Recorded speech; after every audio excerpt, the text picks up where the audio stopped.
Okay. I'd like to call, reconvene the open session at 6 o'clock.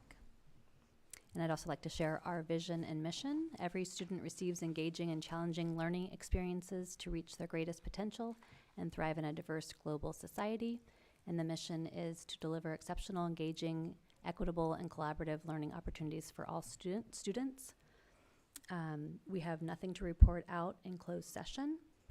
And do I have approval of the agenda? I'll move to approve the agenda.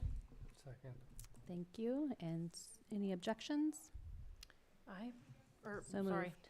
No. You used to do it No the other way. objections. Yeah, no objections. Okay. I need to listen. So moved. And so before I move on to public comment on non-agenda items, I'd like to read the disclosures. Individuals may address the board on agenda and non-agenda items during public comment or at the time they are under consideration by completing the speaker form provided on the table at the entrance and submitted to Renee. Public comments are limited to 3 minutes per individual. Speakers will be chosen in random order. A timer will be set for 3 minutes. If you do not complete your comment when timer rings, you may leave a written comment for the board's information. Each person may only speak once per agenda topic and is required to address the board from the podium. A total of 20 minutes public comment per topic will be allowed. In exceptional circumstances, the board may consider adjusting the amount of time allowed for public comment. Public comment cannot be acted upon or discussed by the board in accordance with the Brown Act. The board may request staff to respond orally at the meeting or in writing at a future time. And regular meetings will be videoed and broadcasted on FBUSD YouTube channel. And members of the public who wish to address the board during the board meeting are asked to please submit prior to the start of the meeting by emailing boardmeeting@fbusd.us. Staff will make all attempts to share and record any submissions received prior to or during the meeting. However, depending on timing, late submissions may be provided to the board at the conclusion of the meeting. So just want to remind everyone that for the live feed, we need to be able to speak clearly and into the mic so that we can watch it later if we so choose. And those that are watching virtually, that's the way that they can do public comment is to email boardmeeting@fbusd. So that covers that part. And do we have any public comment on non-agenda items? Yes, we do. We have Mr. Ron White, who's this gentleman right here. Okay, very good. Hi. So the podium's right behind you? Yeah. He's good. Oh. Oh, up there? Usually I used to portray Teddy Roosevelt, so I'll keep my voice down. That's all right. I'm going to have you stand right here, and if you could speak into the microphone. Okay. And that'll be your 3 minutes. Hi, Ron White. My address is 906 Glass Beach Drive, Fort Bragg. The reason why I'm here, I'm representing the Pomo community at Noyo. Thank you. We have submitted a 501c3 nonprofit status, and we're looking for a letter of support from the school district. What they will be doing with that, of course, they'll be raising funds, and we'll also be looking for grants to do environmental issues, especially along the coast, where the original village was at 1903, starting at that time along the beach. So what would they look to do is to do interpretive displays, tell the stories, possibly look for grants for park improvements. So they'd like to improve the resource. They don't want to own it. They just want to improve it. Now, the other things they want to do, educational programs, whether it be on site there at the beach or possibly if they're able to be invited to the schools. So they're here to take on a more active role with the community. And with that, I would open for questions. At this time, it's just a public comment, so I will be sure this letter goes to Superintendent Aldridge. Yes. And it's addressed at the business office, and this isn't on the agenda for us to take action on right now, but I thank you for your time. Great. Thank you very much. Yeah, thanks.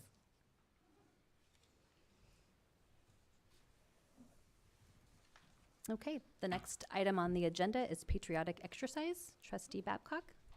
So I would like to invite our FFA student and Miss Oliva.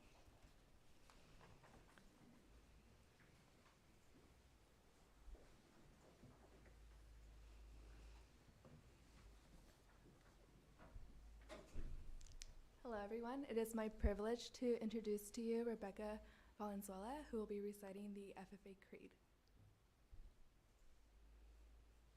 I believe in the future of agriculture, with a faith born not of words, but of deeds.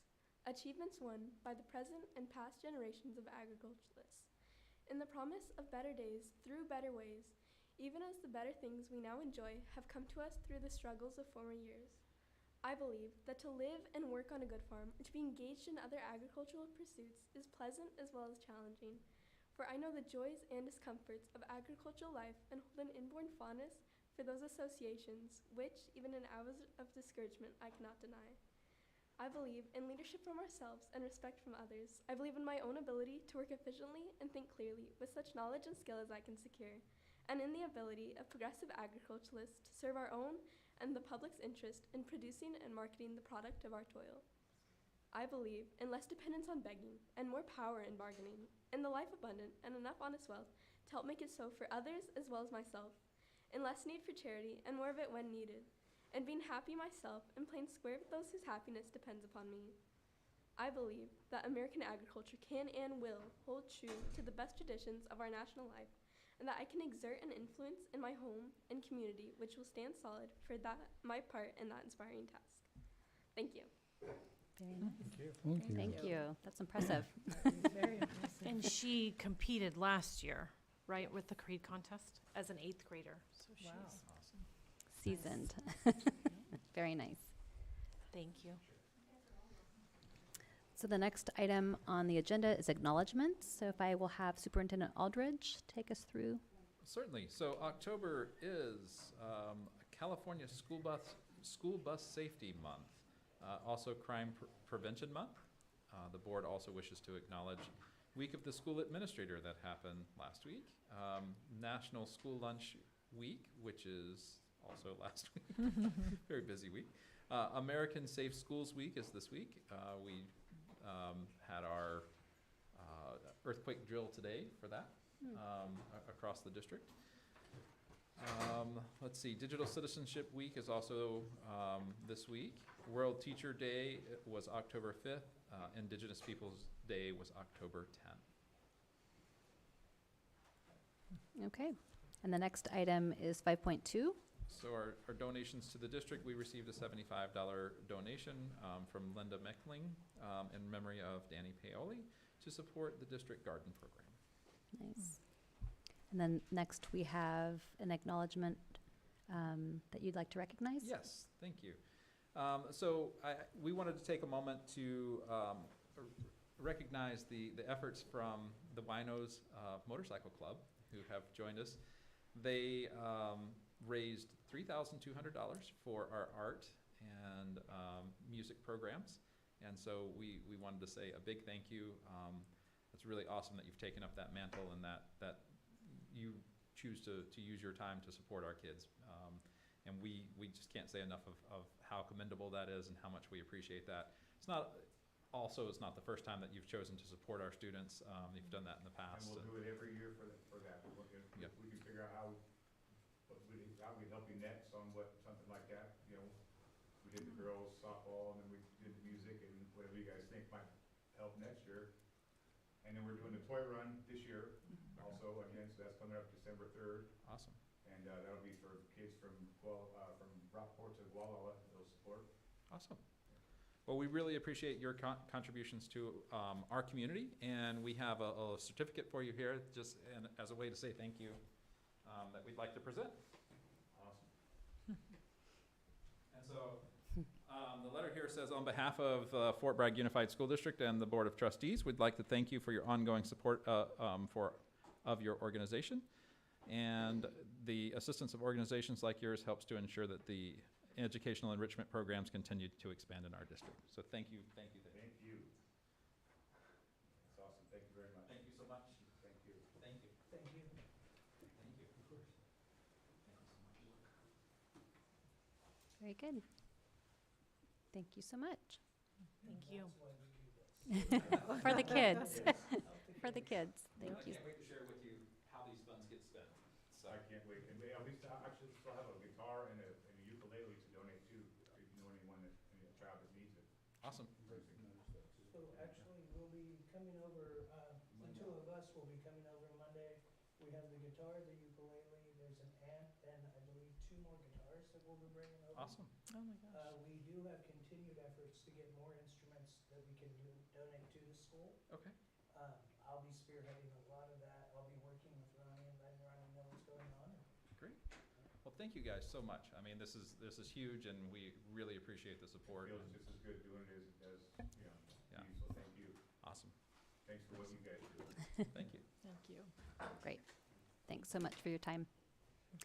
So the next item on the agenda is communications. Yeah. Yeah. At this time, you can stay, or So you you're don't have welcome to not stay if Yep. you don't. We want to can, stay. we can pause. Yep. Yep, very good. Thank you. Thank you for being here. Thank you. Thank you Thanks so much. Thank you guys so much, and we will see you soon. Okay. To the district office over next to Redwood Yeah, I know Elementary. where that's at. Okay. 312 South All right, great. Lincoln. Thank you so Have a much. good evening. Thank you. Yep. Thank you. Thank you. Okay. So we've got our communication next on the agenda. Does anyone have anything to share? Just, I think we all got the email from Mr. Zwirling. Yes. And anything else? We all did get an invite for the quarterly regional meeting in November. Oh, yes. So CSBA. And I do want to backstep, this is kind of a communication or acknowledgement.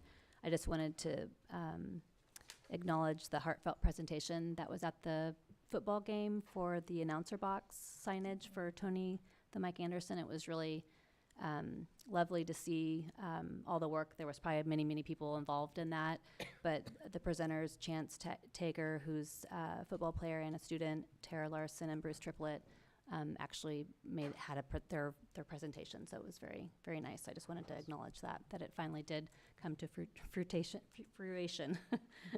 So the next item on the agenda is public comment on agenda items.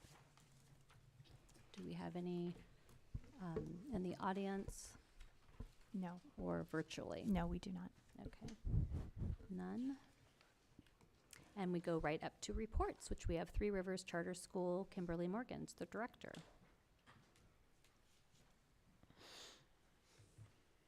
Hello, everyone. Thank you for having me.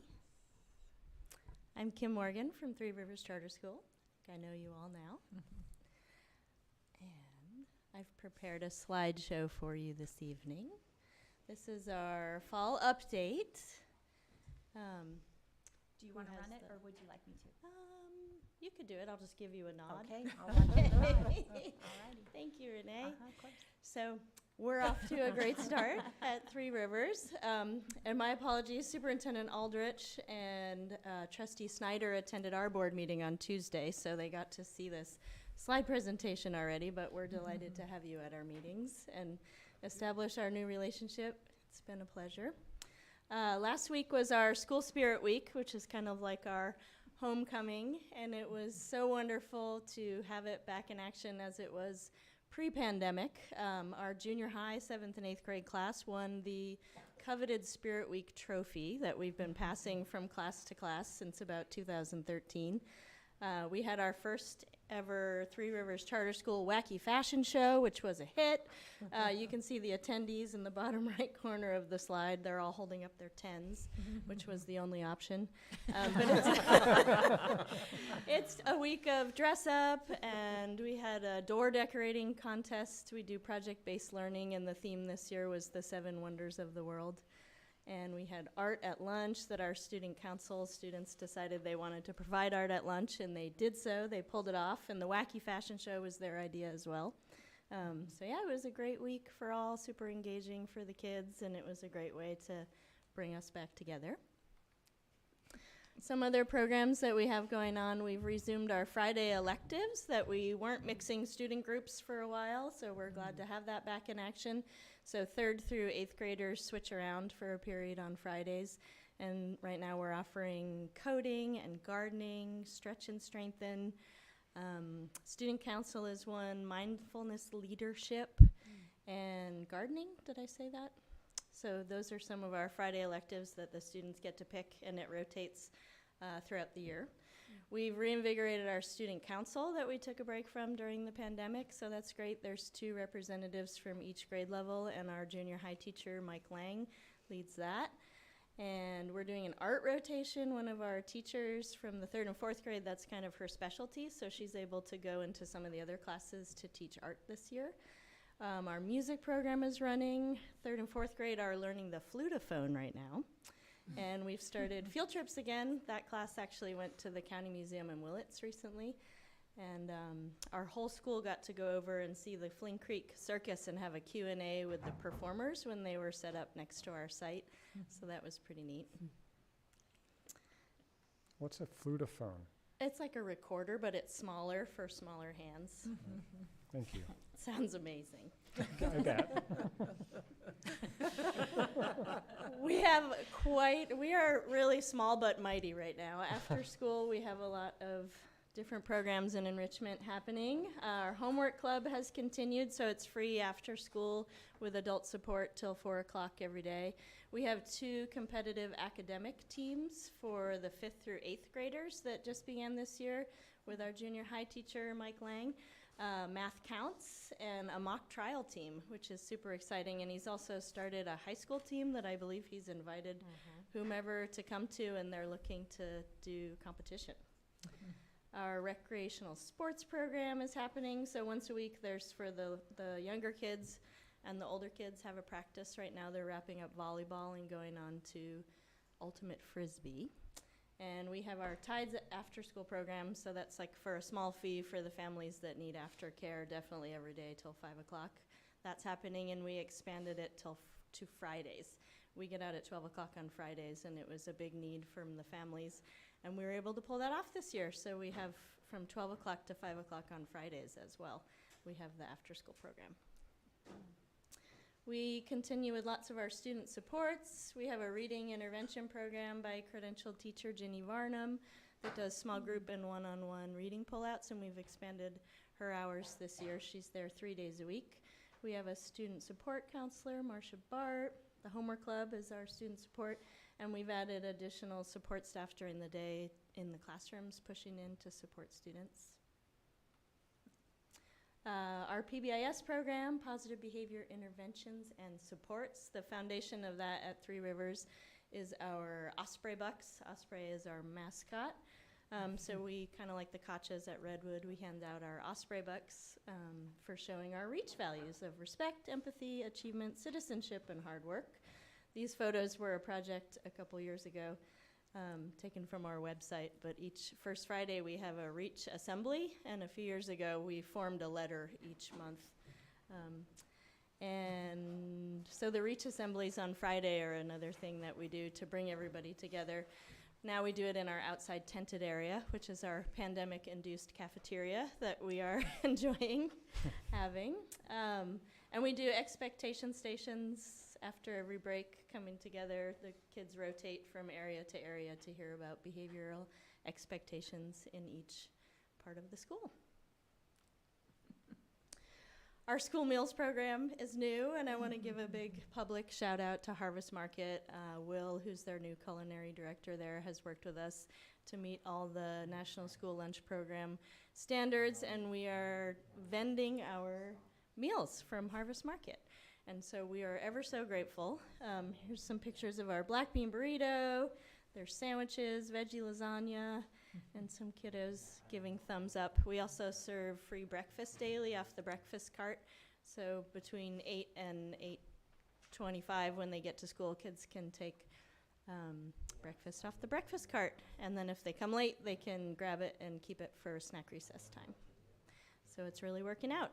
And this is a snapshot from our website, which is up and running, and we developed it last year. I told you guys all about it. So now we're at the point where we're revising it and making it match for this year. And that's the orange chicken bowl. That's one of the students' favorites. Our enrollment, we're hovering right around 83 students, which we would hope to be more in the mid-90s. Our waiting lists are for the classes that are full. So it's kind of just how it's all shaking down this year. Or there are people that want all the siblings in, if any of them come.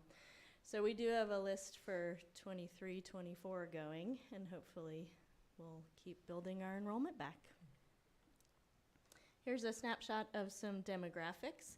It's quite amazing. Each year, the transfer from Fort Bragg Unified to Three Rivers Charter School seems to be about equal. It was the same last year, so we often gain kindergartners and a smattering of other grade levels, and going to Fort Bragg is generally 6th graders who want to join the regular middle school, or 8th graders because we don't have a high school. So we gained and lost 9. It was an equal transfer so far this year. We have 10 students with IEPs, 2 with 504 plans, 58% are considered SED, socioeconomically disadvantaged, and we have 3 English language learners. Most of our students are living in Fort Bragg Unified, and there's a snapshot about ethnicity and race, about 27% Hispanic Latinx population, 66 identify as white, and 6% identify as multiple races. We're taking a look at our CASP scores. I put up here, in 2021, we did take the CASP. Most students were at home, and only about 40 took the math test. And last year, interestingly, the scores didn't go up or down. The scores weren't horrible in the first place. When we looked at them in 2021 compared to the county, not that many people took the test in the county either. So we're considering this a baseline for last year, the 21-22 year, and hope to go up from there. So that's the math, and next is the ELA. And here's our budget. If you want to, you have the presentation, you can look at it closer, but we have a surplus in the upcoming 3 years. This will change a little. We'll have our first interim coming up in the next couple months. Since our enrollment didn't meet the 96 target, this will change a little bit, but we're definitely appreciating all the COVID relief funds and all the funds that are coming our way. And additional info, we have no outstanding legal issues. We're fully bound with our insurance through next summer, 2023. We did have 2 suspensions in the 21-22 school year, and none this year so far. Our lease with Mendocino College expires next summer, June 2023. And our facilities, as I've told you, been working on negotiating with Mendocino College the terms of an agreement for us to invest in the current facilities that we are renting in exchange for a long-term lease. And on Tuesday, our board did approve to move forward with drawing up a legal agreement, and hopefully we'll be able to start some of those facility improvements this summer in June. And that's all. Any questions? So I do have one. Is the college, then they're open to that? They just... Yeah, we've been kind of going around and around about what it would look like. And so in our talks, we came to, this is what we would agree to, and I needed to bring it to my board, and our board gave it a thumbs up. So yeah, everybody's in agreement, and it's looking like we're going to be able to move forward. Is it, can you talk about how long a lease you may get? It's looking like 5 with extended 2-year chunks. Awesome. Yeah. Congrats. Which until this point, it's been a year-to-year Very stressful. situation, so that'll be fabulous. Trustee Babcock? My question is back on the demographics page. I don't know them off the top of my head, but are you creeping closer to FBUSD, or are you kind of staying flat? Which demographic? The SED, Hispanic, Latino, all those. Our Hispanic population went down this year. I think yours is close to 40 something, and we were in the 30s previously, and it's down to 27. So, you know, it did go up, and that's something that we worked on with our MOU. Right. It was one of the agreements a few years ago for our renewal, and we worked hard on that. And so being at 27%, that is a goal for us to continue to work on, keeping our demographic with that population equal to that of the community. And how about the socioeconomically I disadvantaged? don't know what yours is. Ours is down a little bit from last year as well. Ours is in the 70s. Oh? Yeah. Yeah, I think ours was in the 60s last year. Any other comments? questions? I just wanted to congratulate you on the website because I was able to peruse it and it's looking really nice. And it's nice to be able to look at the packet that was presented at the meeting. And the only question I had, if you were to have an expulsion and you had a couple of suspensions, does that get CC'd to our superintendent? Is there any requirement for that? There's a formal process There's for no, that I don't, because that I I'm was, aware of. right, I don't know, because I think I was reading in your packet something about something was getting sent to FPUSD, but I may have misread it. And I just never I don't- considered that being an oversight, but I wondered if that is, We can look into yeah. it. I don't know of any formal process that happened in the past. Prior. I mean, it gets reported on your end, on but I our just didn't end know and as in the, CalPads and then the dashboard and everywhere that it gets reported. if a charter school has to report it to their sponsor per Yeah. se. But yeah, I don't know. That was my only question. Yep, so I just want to say it was great to see a full board again. I know COVID kind of ripped the board apart a bit. It's great to see people stepping forward. And that's great. And some of the committees you're working on. One of the things we're working on is a good new board member orientation. So I know we've worked on that, and I told them, you can steal any public information or whatever to help your board members. Really so. appreciate that. yeah. Yeah, the other night, or last month, we brought in 2 additional board members. So now we're up to 7, wow, which is fabulous. great. Yeah. nice.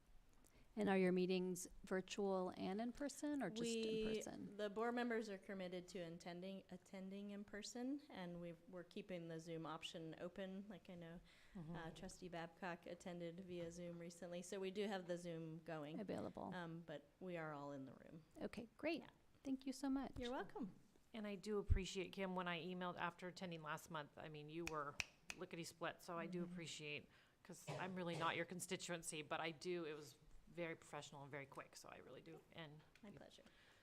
thank you. Sure. Thanks, Nice to see everyone. Thanks. Yeah, thanks. Thank you. So next on the report is student rep, Joe.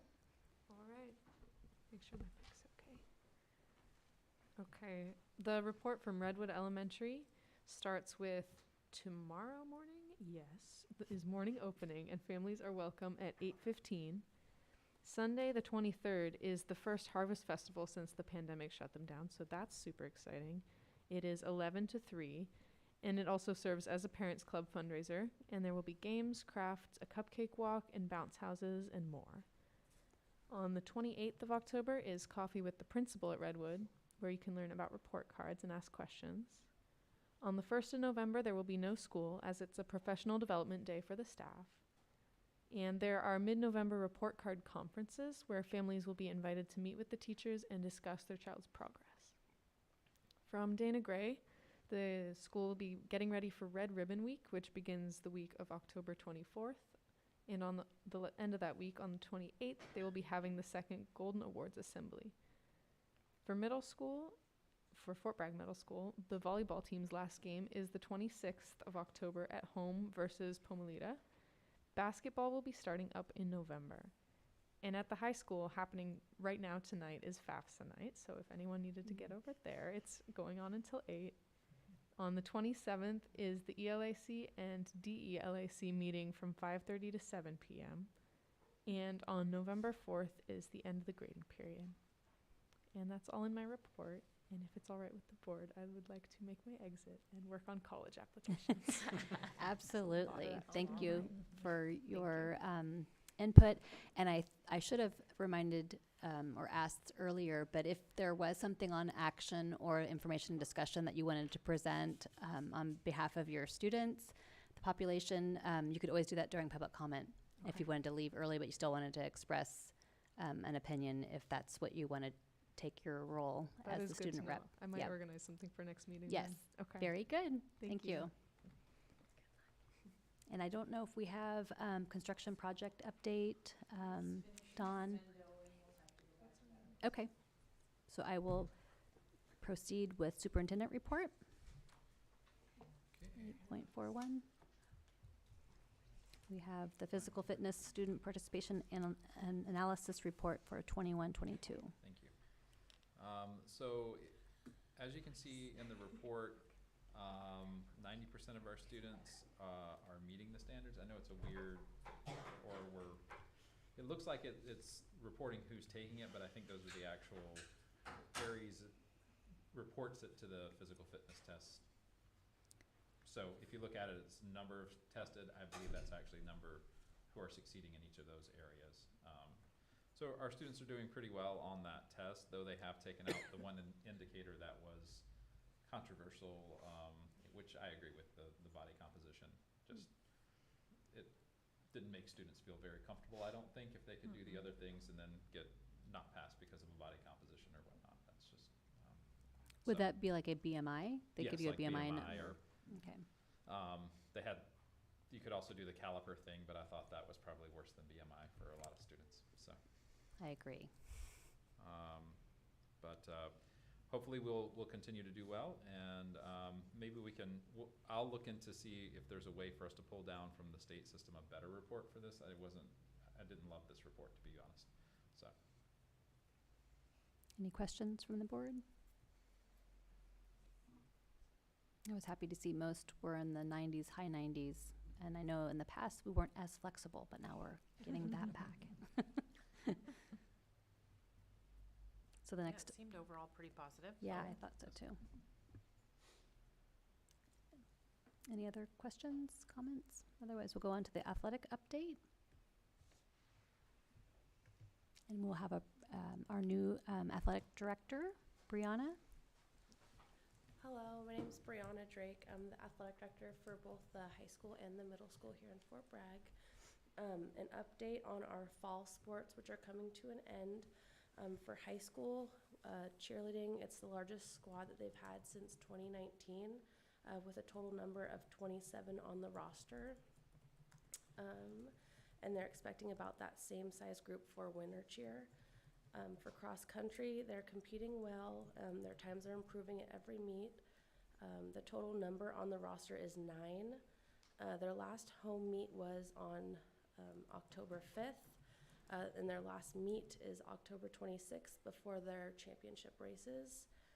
Their CMC entries are due November 13th for that. For football, the record for JV is 1 win with 3 losses in league. Varsity is 1 win with 3 losses in league as well. Their last home game is going to be November 4th, and their varsity roster is 26, with the JV roster being 21. Their playoff applications are due November 5th. And then for soccer, for boys, their record is 4 wins and 3 losses in league. Total number on the roster is 23. For girls soccer, their record is 4 wins and 3 losses in league, with a total number on the roster is 19. They both have, boys and girls have 1 game left to the season on October 25th, and their playoff applications are due October 29th. For volleyball, the JV record is 15 wins and 2 losses in league, varsity 12 wins and 5 losses in league. This year they've had such a large group come out for tryouts, such a large freshman group. They decided to have a freshman team, which was new to the sport this year. So for the freshman roster, there was 12. The JV roster, there was 10. And varsity roster, there was 10 as well. The freshman team, they did jamborees, not like daily game or weekly games. They did a few jamborees this year. For the last home game for the JV and varsity was October 18th. Their playoff applications are due on the 22nd of this month. And for middle school, there's only volleyball going on for the fall. The B team's record is 3 wins, 8 losses. The A team record is 4 wins, 7 losses. And both B and A team have 12 players on each team. Their last home game is October 26th. And for the winter sports that are starting up soon, for high school basketball boys, we have, for coaches, we have JV Eric Shellman, varsity Evan Peterson. For girls basketball, for JV, we have Julie Lanzarin, and varsity Tim Anderson. For cheer, we have Terry Curti, wrestling Justin Loomis. For middle school basketball boys, the B team is still unknown, so we're still looking for a B team coach. A team is Zachary Jones. Girls basketball B team is Lance Stornetta.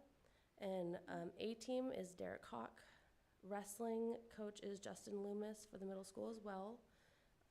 Coaches meetings that we've had or are going to be having for high school, we had it on October 4th. And for middle school, it's going to be October 27th. And the first day that they can practice or try out is going to be October 31st. And that's all I have, unless there's any questions or anything. Great. Anyone have any questions? Well, thank How's you. it going? Yeah. Good, yes, it's good.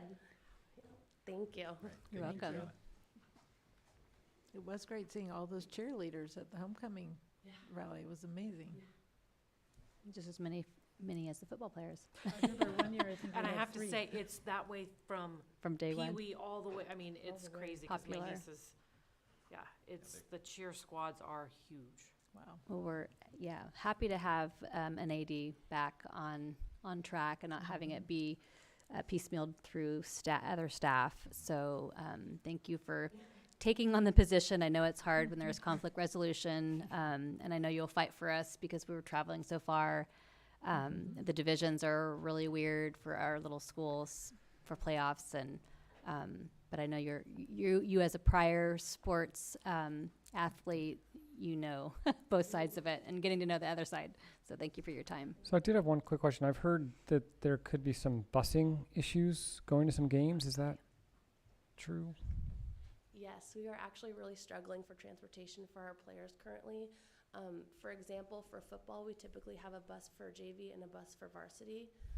This Friday, so tomorrow, we're going to have one bus and one van and relying on parent drivers, which doesn't sound like it'd be that much of a hassle, but when it comes to football, they have a lot of gear, which is hard to transport in itself. Plus, they have about like 50 players between the two teams, so that's a struggle there. And parent drivers, it seems like it's not,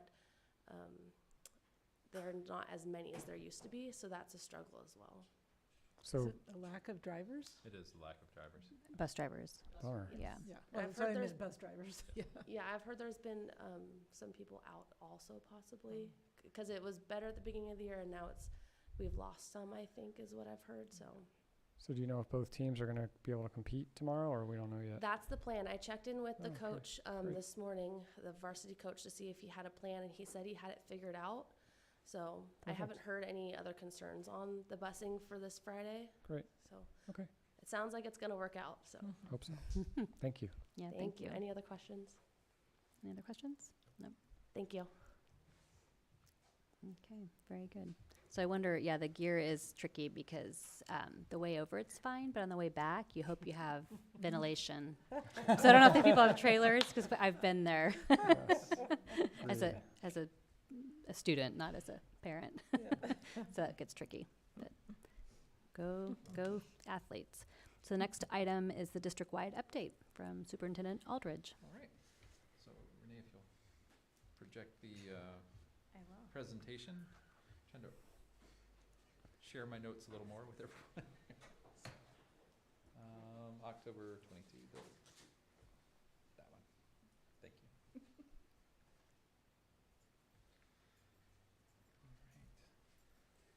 All right. So next slide, please.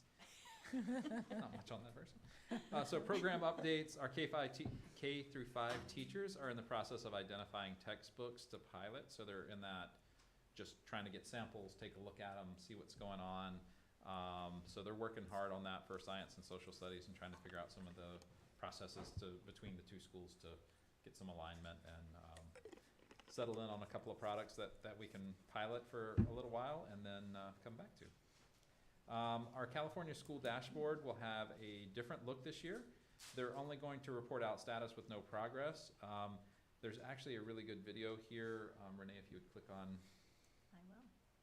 See that?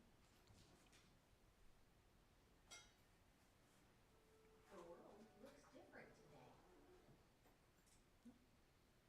A lot different. How we lived 2 years ago isn't the same way we live today. One thing remains the same. Our California public school students need support in and out of the classroom. That is why we are reintroducing the California School Dashboard, an online tool You might say, wait, we've had a California school dashboard before. Why did we pause it? First, let's talk about why we are here. The California School Dashboard launched 5 years ago, creating a new online system of reviewing the performance and progress of schools and districts. The dashboard was successful in showing how schools and districts were meeting the needs of California's diverse student population. However, the legislature suspended the statewide dashboard for 2 years at the start of the COVID-19 pandemic, and for good reason. In 2020, the pandemic changed everything we knew about how to educate students, and the federal government no longer required the traditional assessments. Year 2 was a roller coaster that went upside down and never seemed to stop. Chronic absences, an educator shortage, new variants, changing health guidelines, and social-emotional wellness all had an impact on students. At a time when they needed normalcy, they got chaos. 2 years of distance learning and changing school conditions have been part of that chaos. Now we're getting a clearer picture of the puzzle that is student achievement. Generally speaking, California students suffered academically during the pandemic, and things can only get better from here. As you review the dashboard and the numbers attached to your school and school district, know that this is the new floor, our new baseline, our new starting point in delivering high-quality public education to our students. So what comes next? Your school community is focused on bouncing back from the lows brought on by the pandemic. School leaders have campaigned for support to address the learning gaps that are clear in the dashboard. The governor and state lawmakers listened. They've dedicated a historic amount of funding to assist in creating programs to improve student outcomes. Some of those programs are already up and running with the help from community engagement partners. Proof that the new education dollars won't go unused. It's a new day in California, and educators have one goal in sight: provide the support our students need to get back on track and become our next generation of inventors, organizers, artists, scientists, educators, and leaders.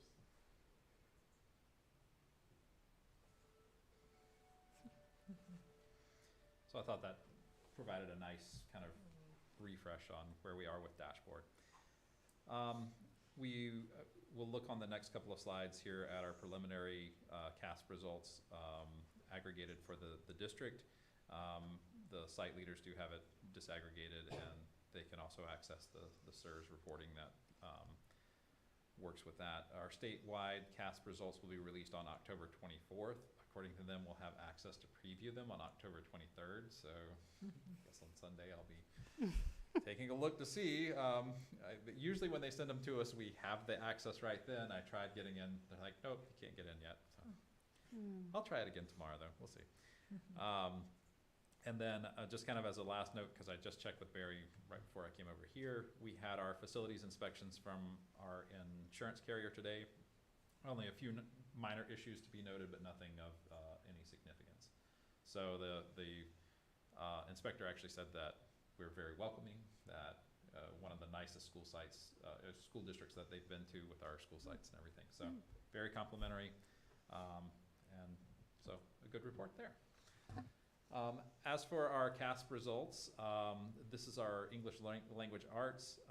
So if you see met or exceeded the standard is about 36% of our students. I did not necessarily draw a comparison just because I want to keep that narrative that this is our baseline and we're going up from here. But you can see that there's a significant portion of our students who we need to continue our interventions with, and so our intervention programs are valuable in moving forward there. In math, the picture is a bit more bleak. We have about 18.6% of our students met or exceeded the standards. We have a large portion who are in that nearly met, which is encouraging to know that just with a little bit more intervention and support, we can move them forward. But we really do have to focus in our efforts on the did not meet. And again, we've known that math has been a concern statewide.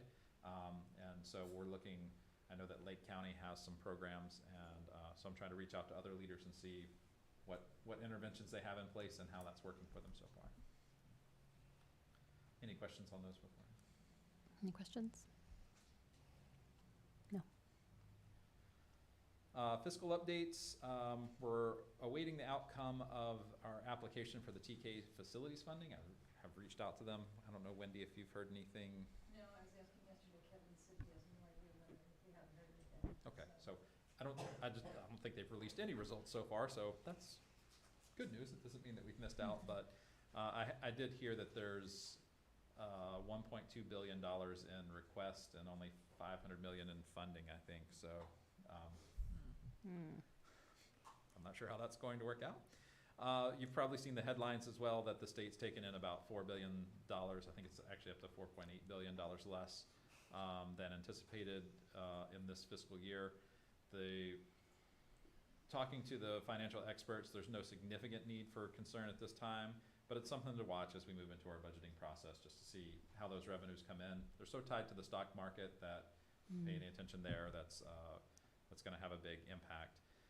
The current year state budget also was built with significant one-time money put into Prop 98. So if we do have a downturn, a lot of that one-time money probably just won't be reallocated next year, but all the base programs should stay in place is the goal right now.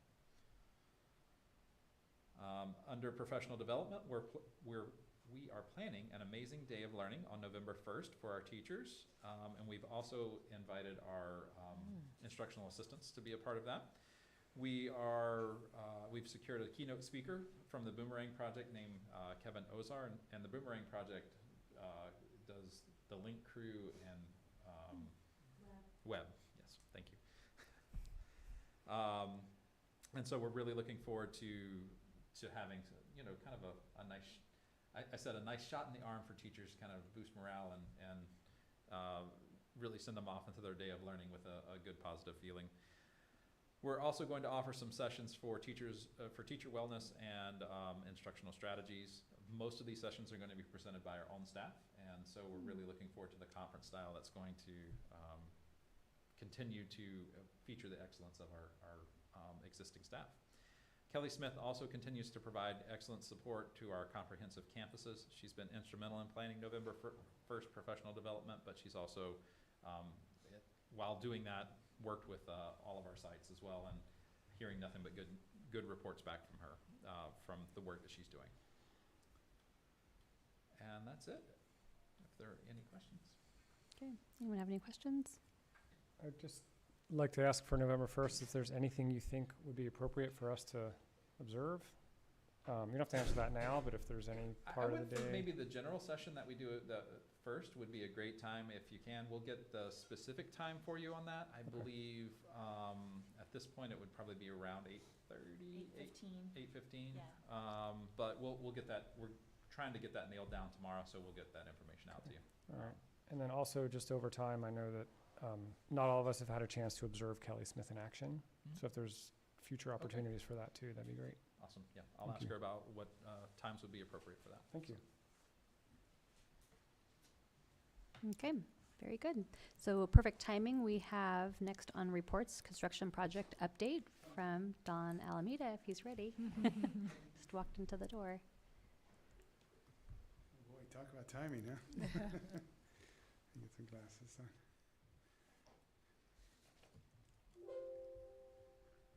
All righty, well, I hope a number of you enjoyed your tour yesterday. It was good to see things firsthand rather than just on paper and reports, so hopefully you guys enjoyed that. The first slide is basically just our overall budget. We're just doing fine on this project, budget-wise. I want to thank Wendy for helping me get my head straight on some of the overall stuff on the budgets. When we flipped phase 2 to 3, it messed up some of my calculations in the back, or automatic calculations in the back. So I'd like to thank her for her help on that. Let's see, the next slide has got some descriptions.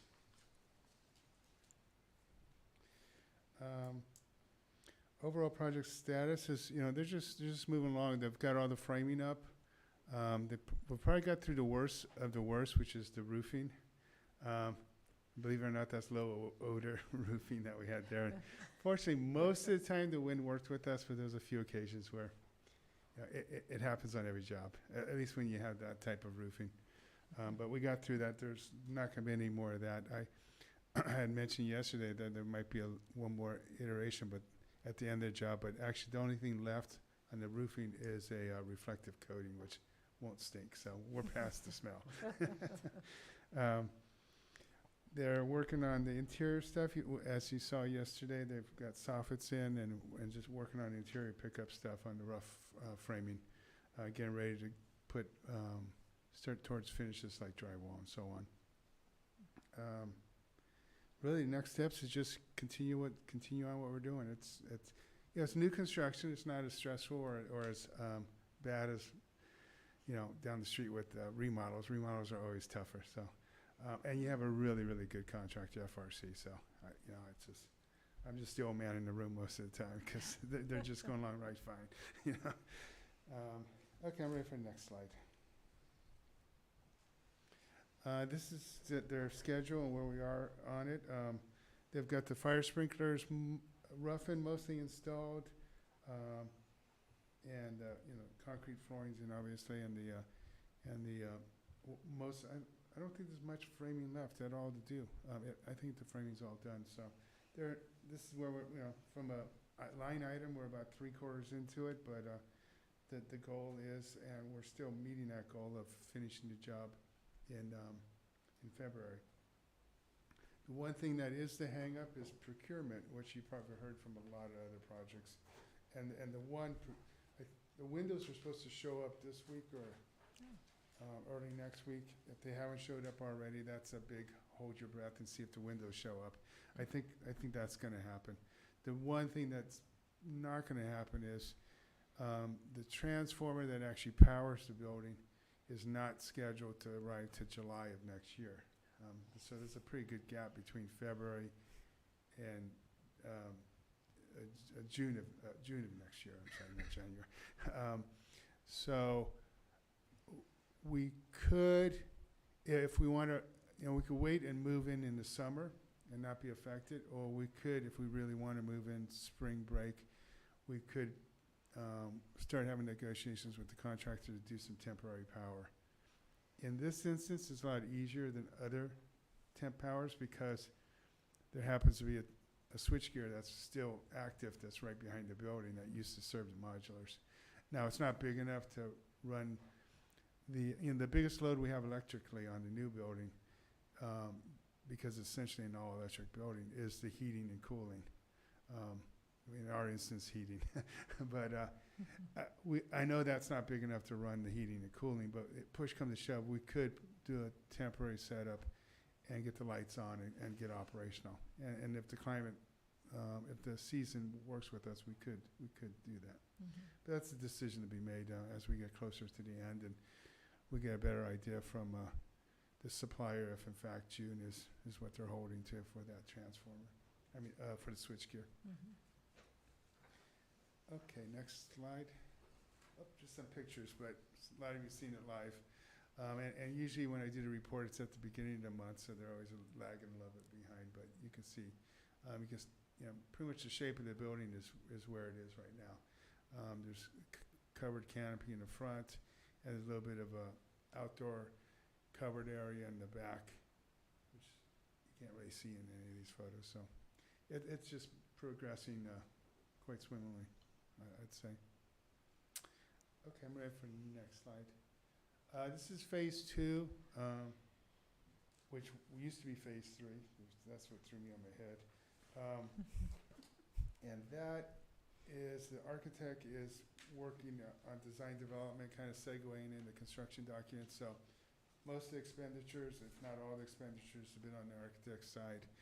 And we should have a meeting with them coming up, a progress meeting. And I know we've met with some staff some time ago, about 8 weeks ago or something like that.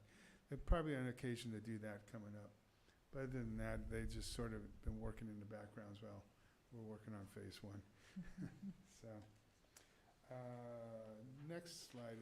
And this is just an overall of where the dollars are going. The negative 24, don't be concerned about that. We elected to get fully reimbursed from PG&E rather than partially reimbursed, which means we spent a little bit of money up front, but now instead of getting half of it back, we'll get all of it back, but it takes 10 years to do that. So I think that's the last of the slides. I'm wide open for questions, particularly those that saw something yesterday and thought about it a day later, and if you have questions. Any questions? I did hear a question yesterday that I didn't hear the answer to about the lights. It's not these automatic lights, right? These are light switches?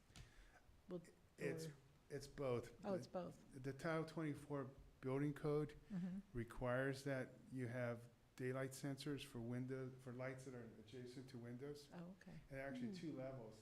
The lights that are within a certain feet of the light is controlled, and then the next bank of lights is controlled.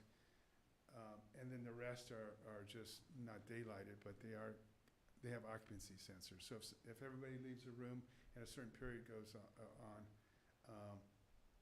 they'll turn themselves off. So that's all required by code now. Oh, okay. But there is a switch. I mean, you can override it by just turning it off. But then you lose the advantage of walking in the building the next day and having the lights turn on for you, particularly if you went through the wrong door and the switch is on the other side. So it's really better just to leave them on and let the automatic stuff happen. Yeah. So, Gotcha. Okay. Any other questions? I know the phase 2 schedule is to be developed, but any inkling? I mean, I'll inquire with the architect. I mean, I've been kind of laying low on phase 2 and letting them get their start on it. I would suspect that they're going to be able to get into DSA early next year to mid next year, which means DSA takes 5 or 6 months to turn it out. So if we're lucky, we could transition into phase 2 in the summer. That's kind of what would be the goal. But it may be towards the mid to end summer by the time we get all the permits to do that. So Removed. Oh, and the portables, yeah, I keep forgetting that little nuance. Yeah. So maybe those all right. portables are occupying the space right now. Got it. For Thank the you. phase 2. But I think you had said that that would be up and running by this next school year, for sure, as long as we had temporary power, if that one item was not. Yeah. By August, yeah. February. We would have to do it. Yeah. Okay, got it. And then I asked all kinds of roofing questions yesterday. What's the life of that style roof? I'd have to look at the spec. It depends on what level you are, but they're usually spec'd at 40 years. Okay, I so think that's what he said that yesterday. Yeah. 40. That's yeah. pretty typical. I mean, 40 you years. get a little bit That's longer life that's. on it. I mean, that's the stink is horrible. I mean, I've been downtown when there was a neighboring business doing it, and I know it is. It's horrible, but then you have. I mean, that's a long time. So it is worth. Yeah, it's difficult, but and then I just wanted to comment that the site was very clean. I've been on quite a few job sites, and the workers. It was very tidy. So that was nice to be able to go in and one see. of the best contractors I work with on an annual basis. They're just really good work. So that was nice to see, because this isn't cheap, and I want to thank all the voters that voted in and all the property owners that are paying for this bond, because there's just no way we would have been able to do it otherwise. Yeah. So it was just nice to see it in person. Yeah. So, Good. I'm glad you enjoyed it. Yep. Yes, thank you. and we would love to come back. Alrighty. We'll put it on our calendars. Yeah, Yes. definitely. Great. Thank you. All right. Well, thank you very much. I'll bug out on that note then. Great. Thank you. Bye-bye. Bye.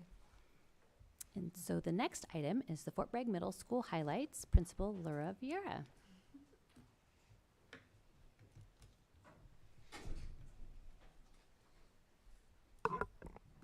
Laura Vieira, Fort Bragg Middle School principal.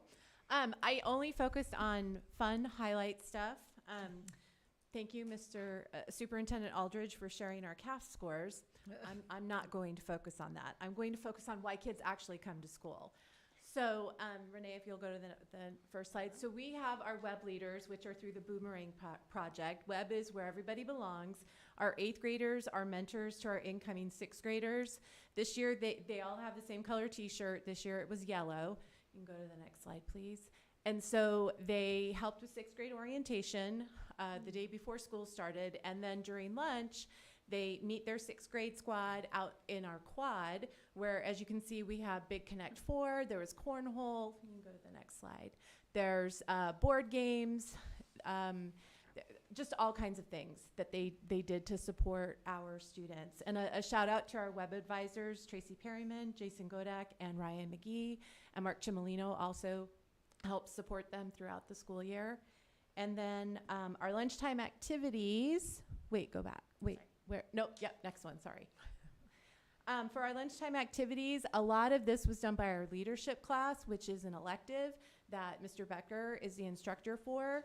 As you can see, it was a beautiful day. It's hard to remember because it's been so foggy what the sun looks like. But free popcorn for all of our students, and then tie-dye t-shirts. Our leadership class does fundraisers throughout the school year. They bought the t-shirts, they bought the dye, and our kids, they were able to get it done during the lunch. Like, they went through in an assembly line, and the coolest tie-dye shirts that they wear to school now. Super fun. Next, please. And then we got our grab and go cart. We talked about it last year. We finally got it this year. Also, all those boys agreed to let me take their picture. I told them where it was going to go. And it has really impacted the long lines in our cafeteria in terms of moving kids through quickly. Kids know that they can get fruit, something to drink, and usually a sandwich out in, and that's in the hallway that's out by our ag classroom. Next slide, please.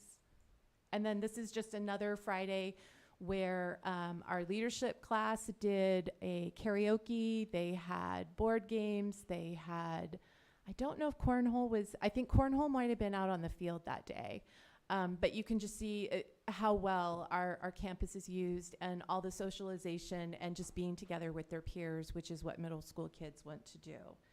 And I think there's another slide. Oh, no. And so then we also, yeah, thank you. We also, for the first time since before COVID, were able to use Cotton Auditorium for student council speeches. So we had our students who were running for the offices, gave their speeches. In order to be COVID cautious, I guess I'll say, we did it by grade level so that the whole student body was not in Cotton Auditorium at the same time. This was about a month and a half ago. I wasn't ready to let everybody be in there together. So great speeches. They've all been elected, and they've been having weekly meetings that rotate through the class periods. Our student council advisor is Erica Malsum, our school counselor. So they've got lots of initiatives that they're working on, and she rotates through so that the kids don't always miss the same class when they go to their meetings. So it was just exciting to see them in Cotton giving speeches to their student body. And there were good speeches. I was very impressed. Next slide, please. And then our librarian, Ms. Monica, shout out to her. She does displays that change constantly. And this is just an example of some of the things she did. The haunted house she made over the weekend. That's all made by hand and hand colored with colored pencils. And she's adding something new to it every day. And the kids have to, it's kind of like an I Spy. You have to go and see if you can tell what it is she's added. I had to ask her to show me because I couldn't tell. And so the displays are ongoing. She's also running Inktober, which she did last year as well. So every day there's a little square of paper that kids can draw whatever the theme is for that day. It's spiders, skeletons. It's all Halloween themed. And then, excuse me, I wrote notes, but then I got excited about the pictures. You can go to the next one. Oh, actually, you can go back. Sorry, Renee. Also in our library, we have a quiet space, which was furnished and created through Donors Choose. Shout out to Donors Choose. Middle school has had, I think, every project that our teachers have requested funded, fully funded through Donors Choose. So it's been a wonderful program for us, and it's really impacted our library and all of our classrooms. So thank you for that. Now we can go to the next slide. So upcoming, very exciting, we have our first volleyball rally in the gym, as you can tell from the student-made sign. Again, none of our student body who's currently attending Fort Bragg Middle School has ever had a rally inside of our gymnasium. Oh, wow. So this Friday will be, or not this Friday, sorry, that's tomorrow.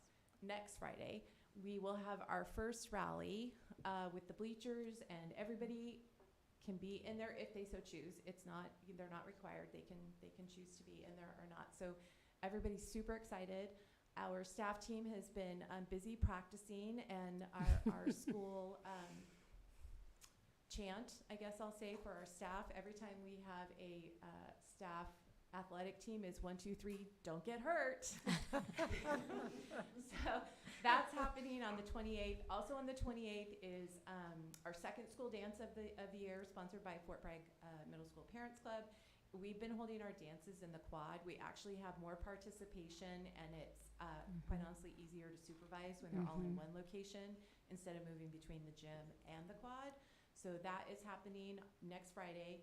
If it rains, we'll move into the gym, but we're hopeful that that won't be the case. And then on Monday, we have our annual Halloween contest. It will be run by the leadership class, and we always have that out in our quad. And there's all different kinds of costume categories. I'm trying to think of what the word is. Costume categories for people to compete in. And there's amazing costumes that our students and our staff come up with, and this year there is a staff-wide costume. I'm not going to spoil the surprise, but everybody should be very excited. There'll be cute pictures I'll share later. And that, I think, and then, parent-teacher conferences are coming up in November, and the end of the grading period. But this is the fun stuff. Questions? Any questions? Oh, You looks like mentioned- great stuff. You mentioned a program called Donors. Donors Choose. Yeah, what's that? I think it's donorschoose.org. Teachers can go in, they write a quick little blurb about what it is that they'd like for their classroom and how it will enhance the learning environment or how it supports kids just educationally. And then private individuals can go in and donate. Frequently at the beginning of the school year, usually like a big corporation like Target will go in and fund everything, and then everybody gets it. It depends. That's great. Yeah, And it's Chevron, wonderful. they're a big donor. Right. Yeah. And just You can create an account as a donor, and they'll let you know when Fort Bragg teachers have put in. Really? well, and then you'll get emails saying, hey, if you've Yeah. donated prior, I've got emails periodically That'd that. be a good thing to kind of let the community know about, like businesses and Community, stuff. feel Yes. free. See? There we go. Google. Actually, that's a good, I know that our teachers send it out in parent squares, but Mhm. I thank you. We should be putting it on our Facebook page. Yeah. I mean, this is for business because a lot of times they don't know how to give or what to give, and this Right. is amazing. And they know Most where their money's teachers going. do put it on the do a Facebook page when they're doing Not it. everyone's on Facebook. But no, not everybody's on there. We should write an article. Yes, we should. See? Mm. Nobody reads paper.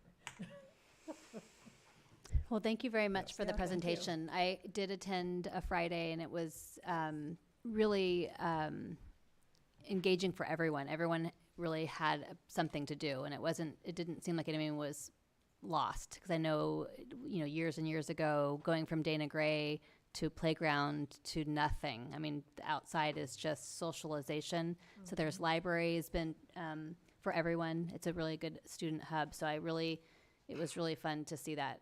And then I should add, in our library, we have student-led clubs that the kids run all themselves, but they're housed in the library. And then we just started, was it last week or this week on Monday?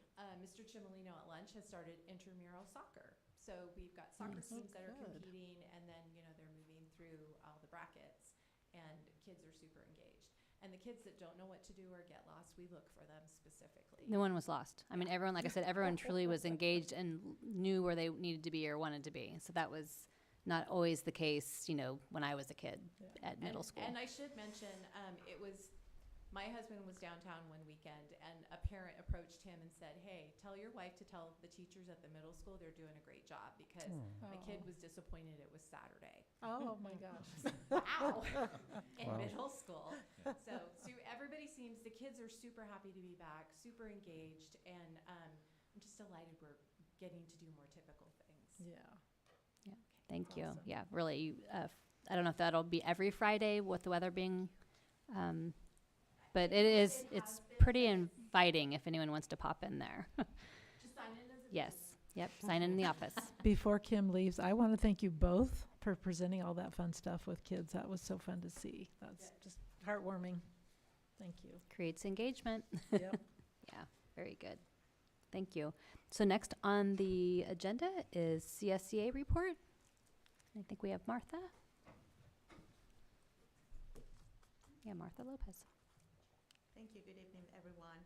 And I apologize for not having a written report. There was a little bit of miscommunication with our secretary. So I'm here. I'm Martha Lopez, CSEA chapter president, number 487.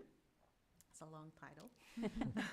Our CSEA chapter has been meeting monthly and recently held a site rep training for any members interested in being a rep for their site. 7 members attended the training, and our site reps are at Redwood, Kelly Sutton, Danny Gray, Chris Price, and Marty Duncan. Middle school, Susan Galliani. High school, Sierra Knox.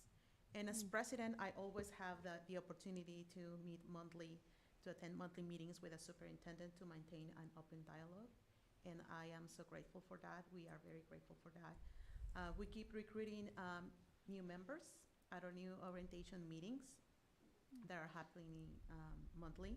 And next month, we will have nominations for our new board. And also, we will have a ratification vote regarding the salary increase offer, which we are very grateful as well. So that's all that I have for tonight. Great, thank you. Yeah, Thank you so written much. reports, but in person's great, whatever is convenient. But I'm glad that you're always busy. Yeah, So we appreciate no, everything and you do. We are grateful for the opportunity to be here and to basically feel included. So thank you. Awesome. Thanks for the report. And do we have a report from FBDTA? We do not have a report at this time. Great, thanks. No report, but we know they're all very busy.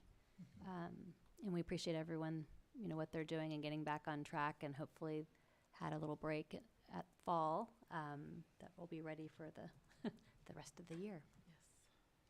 So the next item on the agenda is approval of consent items, and these are non-controversial. Items on the consent agenda can be passed in one motion without discussion, and anything needs to be pulled. We can move it to action or table it to the next meeting. So I think I will have Vice President Makala read the warrant or the consent items, and I believe we're going to have to pull the minutes. Yes, we'll have to table the minutes. Table them for next month. Okay, so we have item 9.1, warrants. Consider approval of warrants dated September 1 through September 30th, 2022. So we're pulling item 9.2. 9.3, personnel action report. 9.4, contracts. 9.5, Williams Settlement quarterly report for the first quarter of 2022-23. And item 9.6, AB 361, teleconference review. Very good. And may I have a motion I'll move to approve. and a second? Any objections? You're All in- switching on yeah, me again, yeah. Diana. Okay, all in favor? I have to listen. Yes. Any objections? Seeing none, so approved. Keeping us on our toes. And I'm happy to see that we can finally put the AB 361 in consent, so we don't have to Yes. have that as an action item. So we are moving to action item, and it's 7:13. Is everyone okay to proceed, or do we need a 5-minute break? Everyone's good? Okay. So the first item on action is the application and agreement for facilities use with Mendocino Coast Clinics. So we are excited to continue our agreement with Mendocino Coast Clinic. I have reached out to them to ask for some usage information, working on getting what they can without violating privacy laws and that sort of thing. So hopefully I'll be able to provide an update to you on that. But like I say, we're really excited. They have been a great service for our students, and I think with the move of our family liaisons over closer, that there may even get more referrals just from, and we're just going to walk you across the parking lot because the service is right here. So. Okay. So this is now a facility use agreement, so there's no new information in here. No. Yeah. So any questions from the board or public comment? There is no public comment. And if there are no questions, may I have a motion? I'll make a motion to approve item number 10.1, agreement for facilities use with the Mendocino Coast Clinics for 22-23. In a second? I'll second. Very good. Roll call, please. Trustee Paoli? Yes. Trustee Babcock? Yes. Trustee Mattson? Yes. Trustee Schneider? Yes. Trustee Makla? Yes. The motion carries. And the next item is the academic calendar for 23-24. So I think we have all of the input has been addressed, and I think we have a calendar that now suits where we need to be with that. So if there are no other questions, I think we're ready to move forward. To move forward. And are there any public comments? There are no public comments.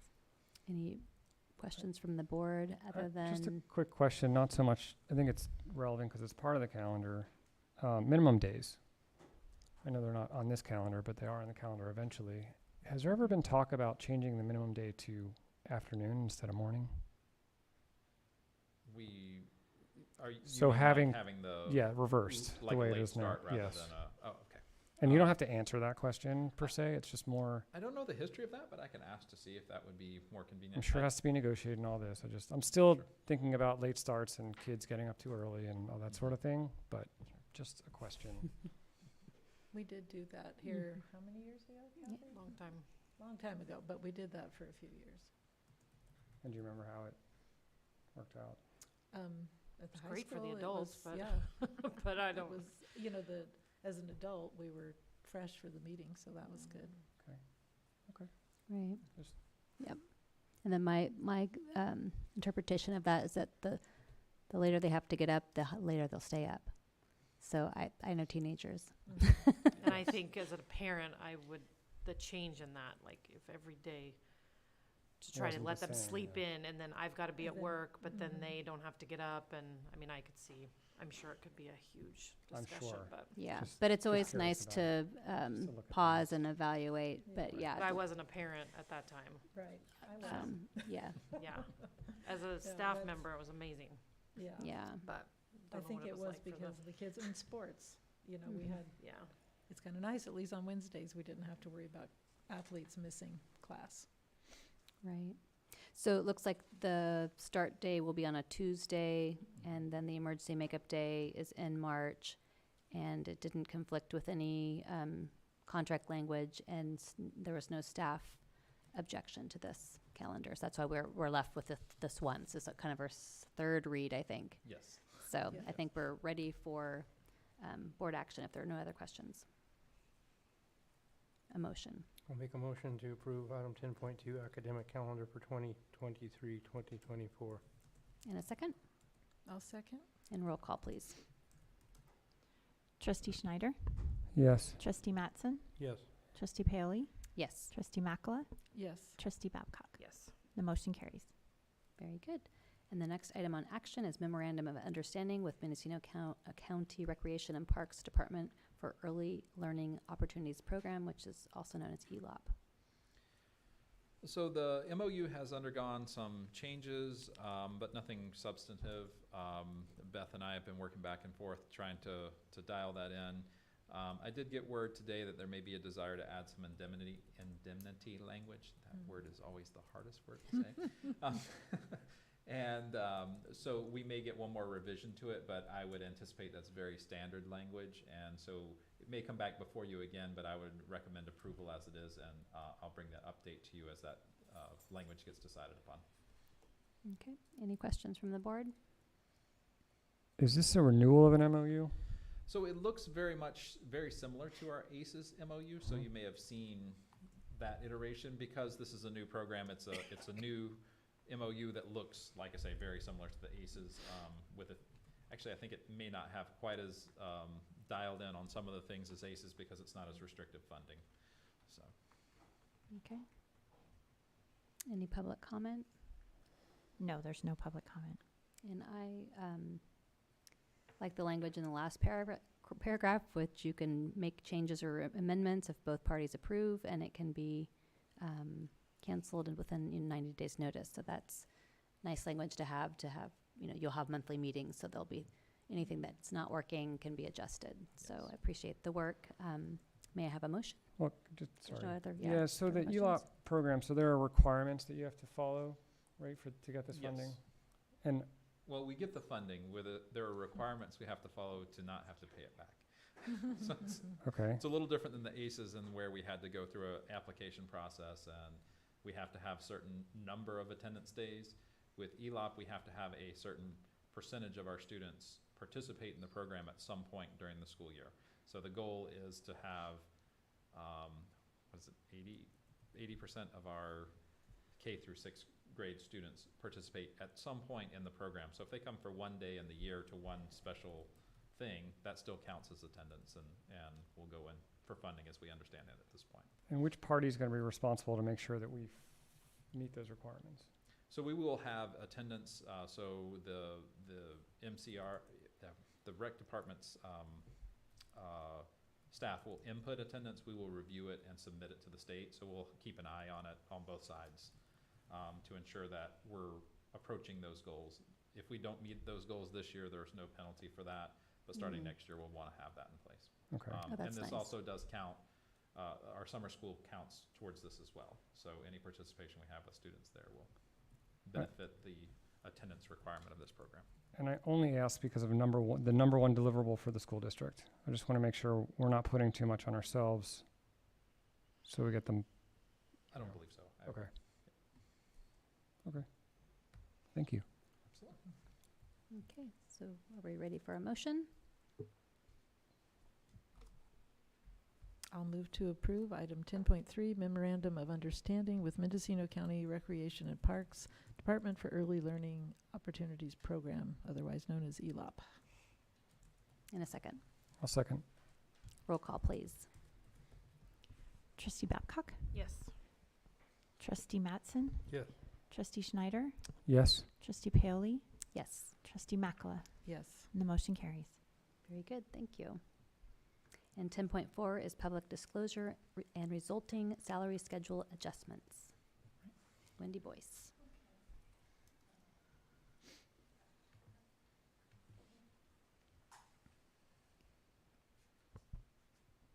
So we had, I don't know if this is working, so. We had we're in a fortunate situation right now where, because the state did well financially last year, they increased our funding by even more than we originally anticipated. The COLA was still only 6.56%, but they added an augmentation to the base, so that's a permanent amount that will continue moving forward. So it ended up being almost, the total was close to 12% increase. That combined with a small restoration in our enrollment this year gave us, and having swirled away some funds while we were using COVID relief money, we are in a position where we could offer an additional 6.25% to all of our staff. And the reason where that percentage came from was to. Do you think maybe try using Joe's speak, because he can't hear you from maybe use. It's working. Okay, good. Is it working? It's Yeah. working now. Is this working? Yeah, it's been Okay. working. Oh, okay, I didn't think it was, I didn't Yep. hear anything, okay. I lost my place. Sorry. Rationale for 6.2. Right, so in looking at, listening to ads from other businesses in the community and things on the news, getting our classified unit to $17 an hour was a good goal, because that's what some of our employer competition is doing in town. So it puts us in a better position, it puts our employees in a better position to be able to get a little bit ahead of the inflation that's hitting everybody very hard. And so we talked about it, and I crunched numbers and figured out that we could do this and we could sustain it certainly for the 3 out years.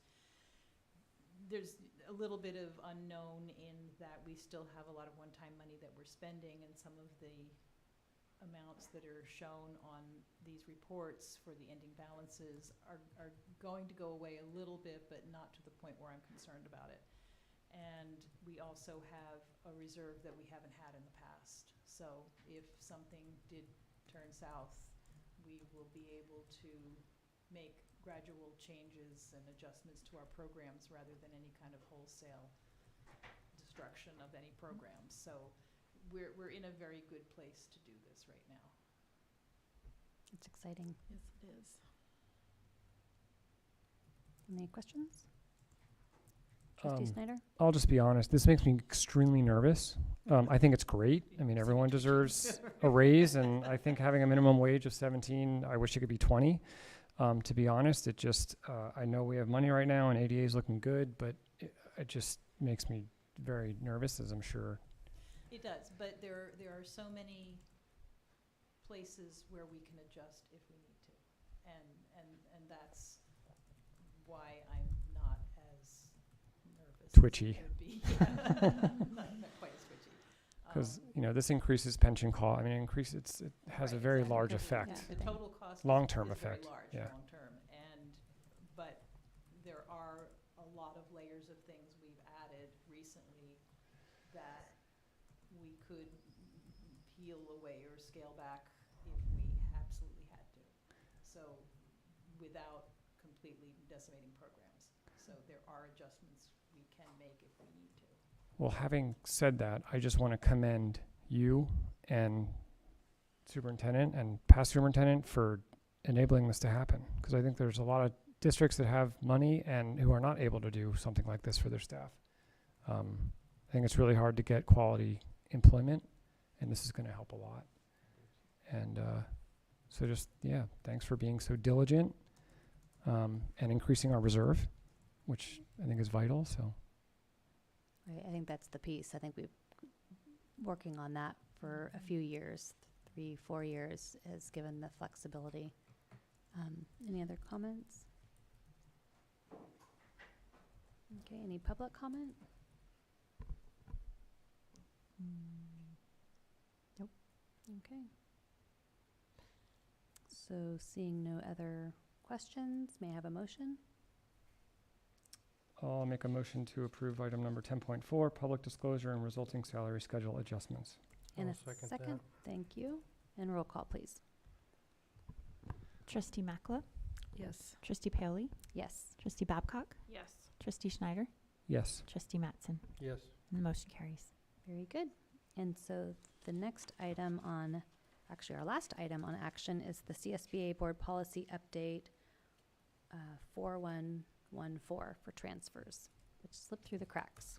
Yes, so this one was brought forward for the first read and then was not brought back for an approval. And so we just brought this back through to close that loop and update that policy as appropriate. So. Okay, again, there's nothing controversial. Are there any questions?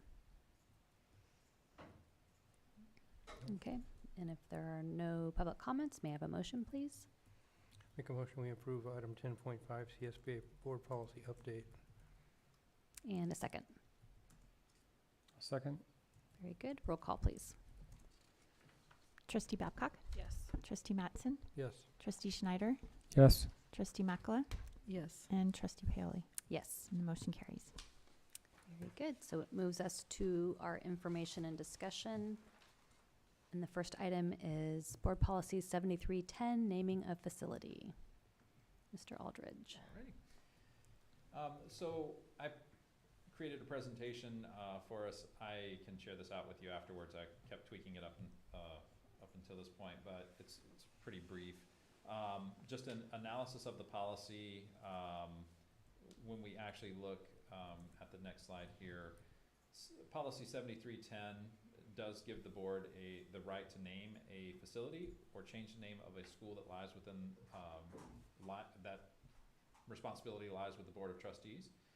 The facility or school shall be named for one of the following: individuals living and deceased, and entities that have made outstanding contributions, including financial contributions to the school community. I found that one really interesting. That can be based on financial contribution. Individuals living or deceased who have made contributions of statewide, national, or worldwide significance, or the geographic area in which the school or building is located. So that is our current policy as to, and pretty much all that it says in that. As we move into the AR, we get to see a little bit more on the next slide. It does require that a Citizens Advisory Committee shall be appointed to review the names and make recommendations to the board.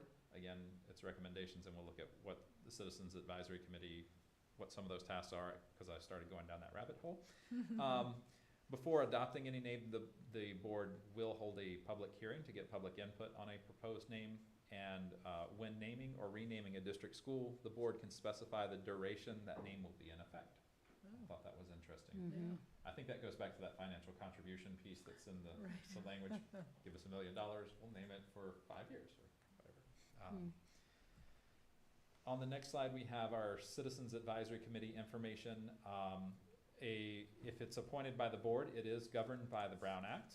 And I would recommend, if we were to move in any direction, that we would have a board-appointed committee. It's not required by law, but I think that it's a stronger standing there. It can be a superintendent committee, but I think, again, I think it's just more powerful this way, where we do actually follow the Brown Act.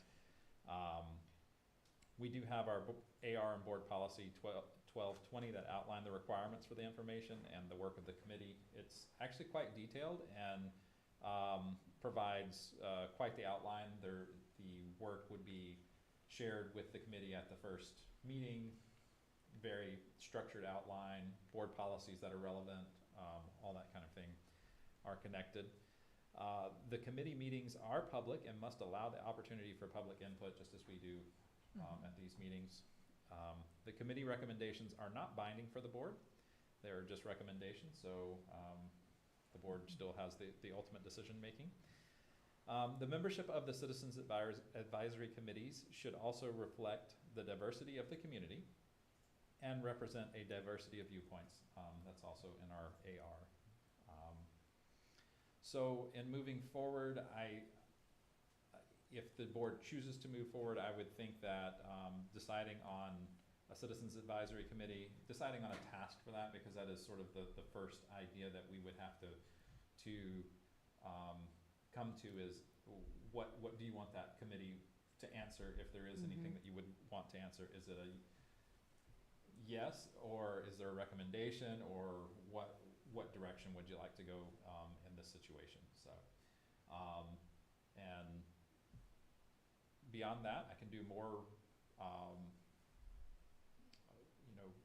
more digging into this, but if there are questions, comments, or directions for future meetings, I'd be open to that at this point.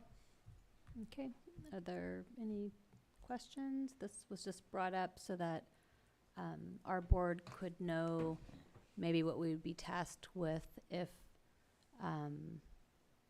that, well, for one, I wanted to make sure, I'm pretty sure we gave a blessing to have the announcer booth renamed, and that's definitely in the lower category. It doesn't require the public hearing. It doesn't require a citizen advisory committee. And if the priority of the board, or if the town name was changed, this would be the process. And it hasn't been looked at it since 15, and it would be something, that should be well oiled before a process is started. So I just wanted to have this being put on information and discussion so that we could see what our policy is. So, Well, I would love to see this, at least the process, move forward. Look at the other policy, what was it, 1220, about how this committee is formed, what any timelines would be, what representing diverse community, what what that would mean, what kind of members we would ask to be on a committee. I just think it's worthwhile to at least see if there's even interest of the community to even form a committee. If there's not, then that answers that question right then and there. And I don't know what the first step is if we as a board have to, like you said, approve a purpose or a mission of the committee and I don't, you know, but it'd be good to kind of see what, if we wanted to move forward with this, what next steps would be. Sure. So I would see it in my review of the policy that the board would decide first off what would be a purpose of a committee, and then there would be appointing the committee.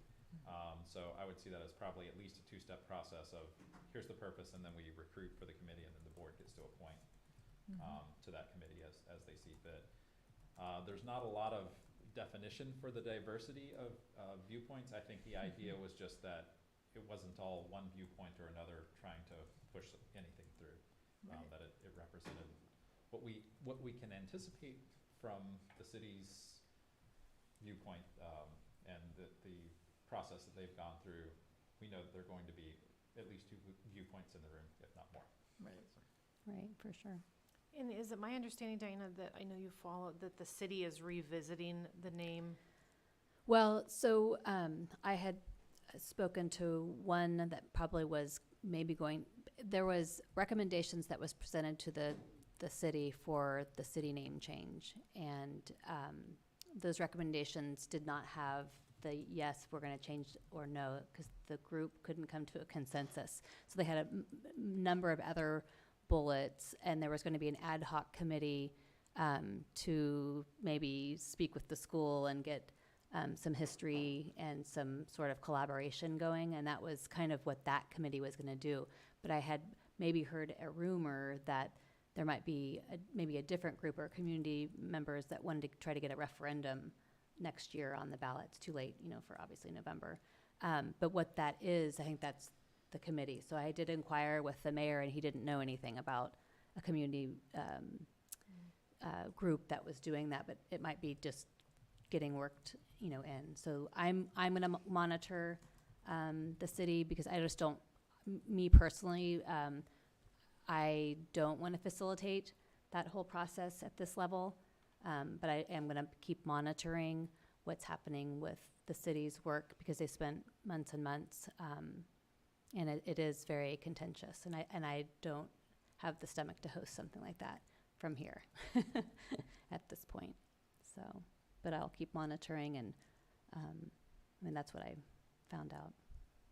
Well, thank you for that step. But we definitely, the purpose of was to pull this is so that we could, since it hadn't been reviewed in over 7 years, to look at what it was, and if it needs to be adjusted, we have the ability to do that before, you know, there may be a need. And so also the board policy 1220 or 1020, what? 1220, you're right. Sorry. There are certain things that are prescribed by law that have to have citizens advisory committees. And so it's very lengthy in that if you do go to review it, that don't necessarily apply in this situation. But because it would be a board appointed, the policy or the AR is pretty instructive on what those steps are and kind of how that looks. So. Okay. And then how does that then, or maybe it doesn't, trickle to, you know, this is very clear on naming a facility, but then our district is named. So I would have to do some town, digging. I'm not sure that there's any board policy that speaks to that. I would think that it's probably more in law, but I know that there are districts who've gone through that. So I can reach out to those superintendents and just ask, you know, ABC Unified how they came to that, or is it West Contra Costa County Unified? So, but I can reach out and find out if it was an involved process, or if it was pretty natural as a part of other things. So. Okay. Okay, any other questions?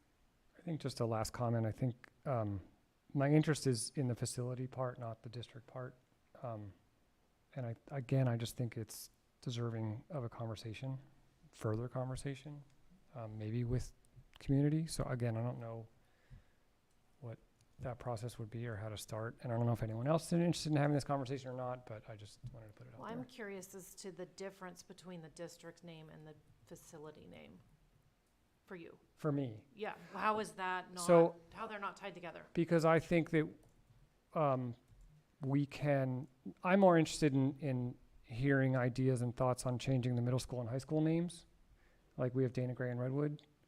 And my opinion is the district name really wouldn't change unless the city name changed. So, I think and maybe, Diana said she doesn't have the stomach for it. I think that the district name conversation is separate from the middle school and high school in my head. So that's kind so of I why. agree with you. It's a conversation that we need to have. I like the idea of the advisory committee. I do see the district and the names. I mean, it would be, to me, it would seem strange that we felt that an urgency to change the school names, but we would leave the district name, because the reason we're changing it Yeah. is because it's a former slaveholder who was kind of a nasty man. So, I don't know historically what's happened with districts and with cities that have names like, we might be a little bit of an unusual place, having the city and 2 schools and the district all named Fort Bragg. But if it came down to it and we have an advisory committee that is saying that we think that we should move forward, I don't see a problem with the district leading the change. And I agree with you 100%. And I think my point was start with the facility, see where that goes. And of course, yes, I am. Yeah, I feel like the advisory committee would take, but maybe it wouldn't. That would, Joe needs to find Right. that out. Right, because that may I be a whole don't different know. process. It could be, Yeah. yeah, I mean, this was naming a facility, so right. Agreed. But I'm very interested in having that conversation with the community. And I do understand, I'm married to a person born and raised here. Our fellow board members were born and raised here, and one of my children was born and raised here, and the other was raised here. So I totally understand the emotional attachment to not that person. I don't think any of us knew who Colonel Bragg was. Like 15 years ago, I had no clue who that man was. I didn't know why we were named Fort Bragg. Times change, and history comes up and slaps you in the face sometimes, and it kind of is doing that now. I just think that we have to at least look at it. Well, and I think, actually, I'll wait till it comes back up again. Yeah, see what's discovered with the inquiries that have been made. Yeah. Because because that's just it. There is a debate, and Oh, absolutely. and how people like to dissect hairs because, for instance, North Carolina Fort Bragg has changed their name, but just to Fort Liberty. Well, some think that the word fort has negative implications, so that's not enough. I just feel like that sometimes there's some overchange, and it would be very clear if our schools had, our mascot was a Confederate leader and our school name was a Confederate leader. Those schools have changed their names because Right. it was clear it was a full name. Right. And so this is where I look at our policy. We're meeting, it is within our jurisdiction. Our town is Fort Bragg, so is our school's name. So I feel like it's something that we need to monitor. But that's just, I'll leave it at that because you Well, can and- talk out of both sides of your mouth. Well, and being someone who wasn't born and raised here, I totally understand. In fact, I would like to see most people on the committee be born and raised here, because you do have an emotional tie. You graduated from Fort Bragg High School, all of you. So Yeah, your and mine. children. Yeah, mine is not emotional at all. I'm Yeah. more. It's a financial. I Well, there is that drive too. around schools and the Cubs little football. I can't believe how many little kids play football. They all have that name on their jerseys. It's trickle down. It doesn't affect a lot of citizens, but organizations. I look at it. Unfortunately, I'm looking at it. if it was just a matter of changing it on your screen, your, your phone, and it's over and done, but there is a financial, there's many businesses, that have, that, Oh, it's a huge the financial city impact, name. yeah. So unfortunately, I look at that, and then the burden on the staff and all of that. It really is not an emotional thing for me. Yeah. It's just, Oh, I'm I'm much sorry. I more, didn't yeah, mean to- I'm I much didn't mean to more, say I know your mind at all. No. yeah, no, I'm much more, it's just business, and it's just not a priority for me right now. So, anyway, but yeah, I think it's worth getting those other questions answered, and see where it leads us. Mhm. Anyone have any clarifying direction? No? Okay. Thank you for the presentation, because that was, I'll have to review the 1220. So the next item on information and discussion is CSBA recommended board policy 0415, equity. And so we included this this month, not as a first read or anything like that. It's more to start the board thinking about the equity work that we're looking forward to doing. In fact, the policy is probably going to take a while for us to develop and make it our own, but this is a nice starting place for that work. We actually, this weekend, the last session, that's part of the work that we're going to be doing, is reviewing existing policies and starting some of the work on what do we like about the different policies we see. The nice part of the work that's been done by other districts is that we can kind of pull from this one or that one to see what we like best, or have several different models that we can work from. Okay. Any questions on this? So was this, did you guys piece it together, or this is just a CSBA that was perfect? Because I thought it was, legal sample, yeah. I thought it was like perfect, because there were so many samples Yeah. that were provided, and it was just, it had some language that I didn't love, and there was some, you really had to push it together. But this, really, it just seems like it has a nice overall, but not too reaching things that the district's doing already, because we really don't have an equity policy. Some of the policies have the word equity in it. So, did you have any, since you've been doing the sessions, any comments on this policy? No, I think it's great for us to bring it forward, but I think as we work through it and talk about our equity statement and things like that, that it may or may not need to be tweaked depending on what direction we take as Right. a whole. Because a lot of what they gave us were equity statements as opposed to the equity policy, so, and they were But they saying, did should you be do your related. statement before your policy, or your policy before your statement? Like meaning the mission and vision, like in place Yeah, of it was that, or a something totally different? actual Okay. equity statement, yes. But we Where will would have you to place revisit that? the What does vision that and mean? mission What does that based- mean? So where would that statement be? Same places that, So you'd have a Or we could- third, Like a third category, yeah. And this, and we could choose to link them all together if we wanted. I mean, this kind of brings up a request for me. So I understand we're trying to put together a workshop to go over this stuff.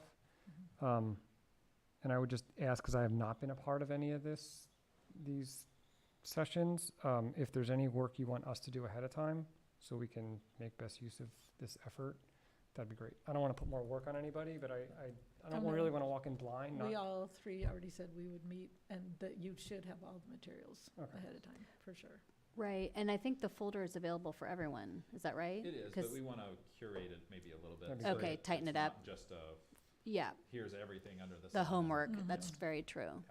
Yeah, like even if it's just an agenda and different topics you want us to review ahead of time, like that would just be great, so that, you know, Yeah. I'm a little You bit got three prepared. educators coming at you. You'll have- you'll have- Four. Perfect. All right, just making sure. So Thank you. this item will probably be at our December Saturday workshop. Yeah, This will that's what come I would back. hope, yeah. So we'll just end up bringing this back there, and then And Renee, do we think that's the 10th, or was that out of the December 10th, doodle? yes. The 10th?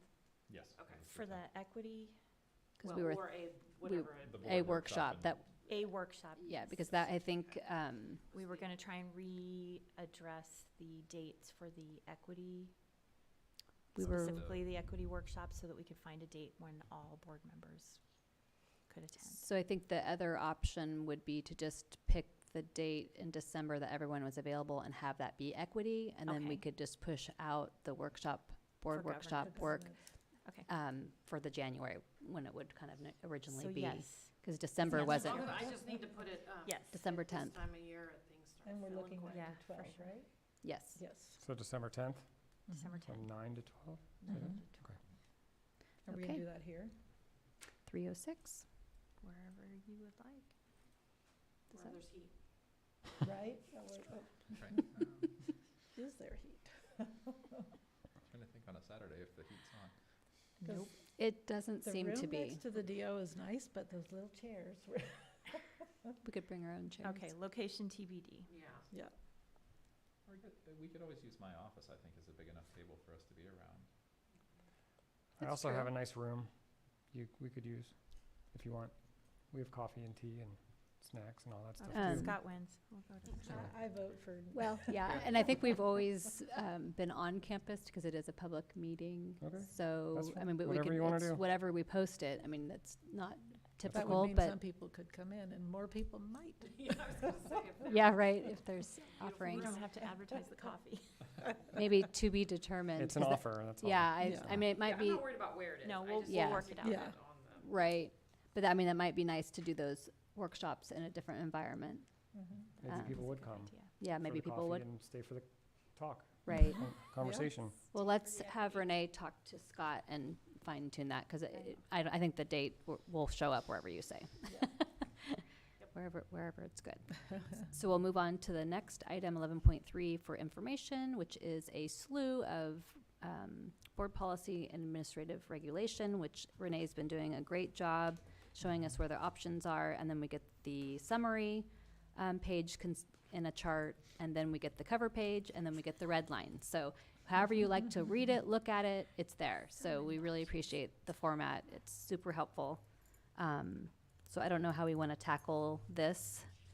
Mr. Aldridge, do you want to, I think we always like to know if a department has reviewed or needs to be reviewing. A lot of it is just law. Yeah, I was and gonna say, case most study. of the stuff is just straight from law, and a lot of it is also still bringing policies into alignment with gender-neutral language and those types of things. So it's not there aren't any substantive changes, it's just making recommended changes to bring things about. As far as, I don't think there were, the CTE policy would have been one of the few that needed to be reviewed by a department. It really, again, didn't have any substantive changes. It was pretty straightforward. So, Okay. so I think that from our feedback, there's really nothing that we're concerned with in this. Okay, and all the options from my reading seemed accurate and appropriate. Like the very last one, you could have, we have it that you can't have an office for more than 2 consecutive years, and that seems to have worked for us. And then I think a lot of them had changed because of the Supreme Court decision about the free speech. And then the only thing I had, I noticed the dismissal, suspension, disciplinary action. There was a 4218, so we'll just need to make sure we put that in there. Because we have the 42.1, which is the merit system, whatever that is, but it's not applicable. Yeah. So I don't We're know not what. a merit district, We're not so. a- Yeah, so I don't even know what that, so anyway, that's, we don't even need to explain it, but the 4218 we are approving. Is that right? Because that's, it's in the red line, but it's not on the cover sheet. Oh, I Just don't know. wanna- I'll have to Yeah, look I at it. caught it last night when I was going through them, If it's not on the, cover sheet, but it's in the summary, your chart. It's 4218 4218. is on the. The AR. Actually, the BP too. It's both, yeah. But not on the cover sheet. No. That's what I was looking at. No, it's on. 4218.1 is, so you're saying 4218 is in the red lines, but it's not on the cover sheet? Right. Okay. Yeah, just make sure that we don't miss that one. Then it's not on their checklist Right. follow up with. I think it's on it's in the chart though, so it's there. So I think we would Okay. be covered. Mm-hmm. I just don't know how how you keep track of all this, but thank you. Obviously not. Well, no, you're it's a you're lot. catching. You would catch it, but I just was making sure that that was part of this September reading. I'll make sure it gets in there. Okay, so this will come back in November. And then we have 11.4.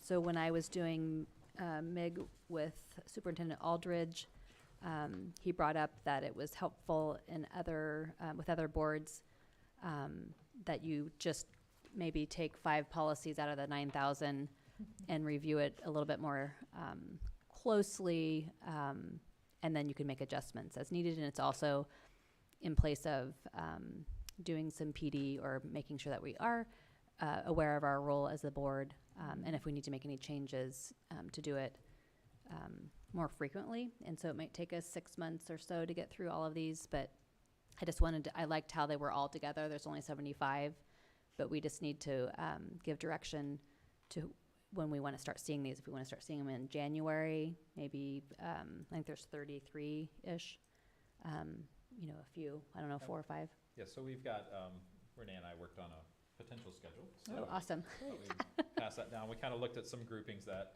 sort of made sense, just given what they are. The one that's out of order on this would just be the board self-evaluation, but we thought that was appropriate for the January meeting if we were going to start then, because Makes that's sense. when we're looking at the Sure. self-evaluation. So the rest are kind of in order, numerically speaking, down the list. So Okay, so maybe when we could just, on our own time, read those. But once we've done the self-evaluation, it'd be nice to look at the policies to make sure we followed through or need to make any adjustments. Because there is, I know Jerry, what's the policy? Meetings and notices. He always thinks that it says 10 o'clock, we got to stop, which I think we should stop well before 10. But it's 10:30, so if we ever wanted to adjust that, we can. But it is, the policy says 10:30.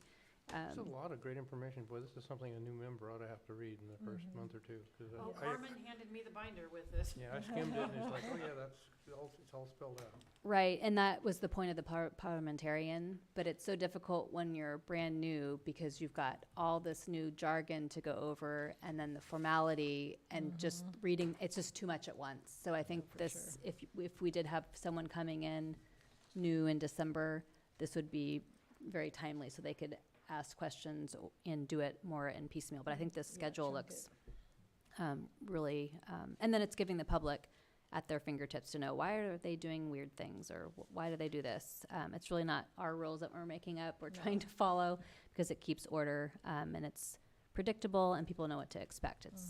It's a formality that's been working. So So these were adopted in 2015, looks like? most of them. many of the updates. Most of them. October of 2015 was when the board started to use Gamut. So Gamut will show some of those things as being adopted at that time. There Got may it. be bylaws that were So we had bylaws before that. Right, Oh, absolutely. Okay, I assume so. This makes it look like we just went from nothing to No, this. Just when we So that went- explains it. Thank you, Renee. When we went from binder went to way electronic. official in 15.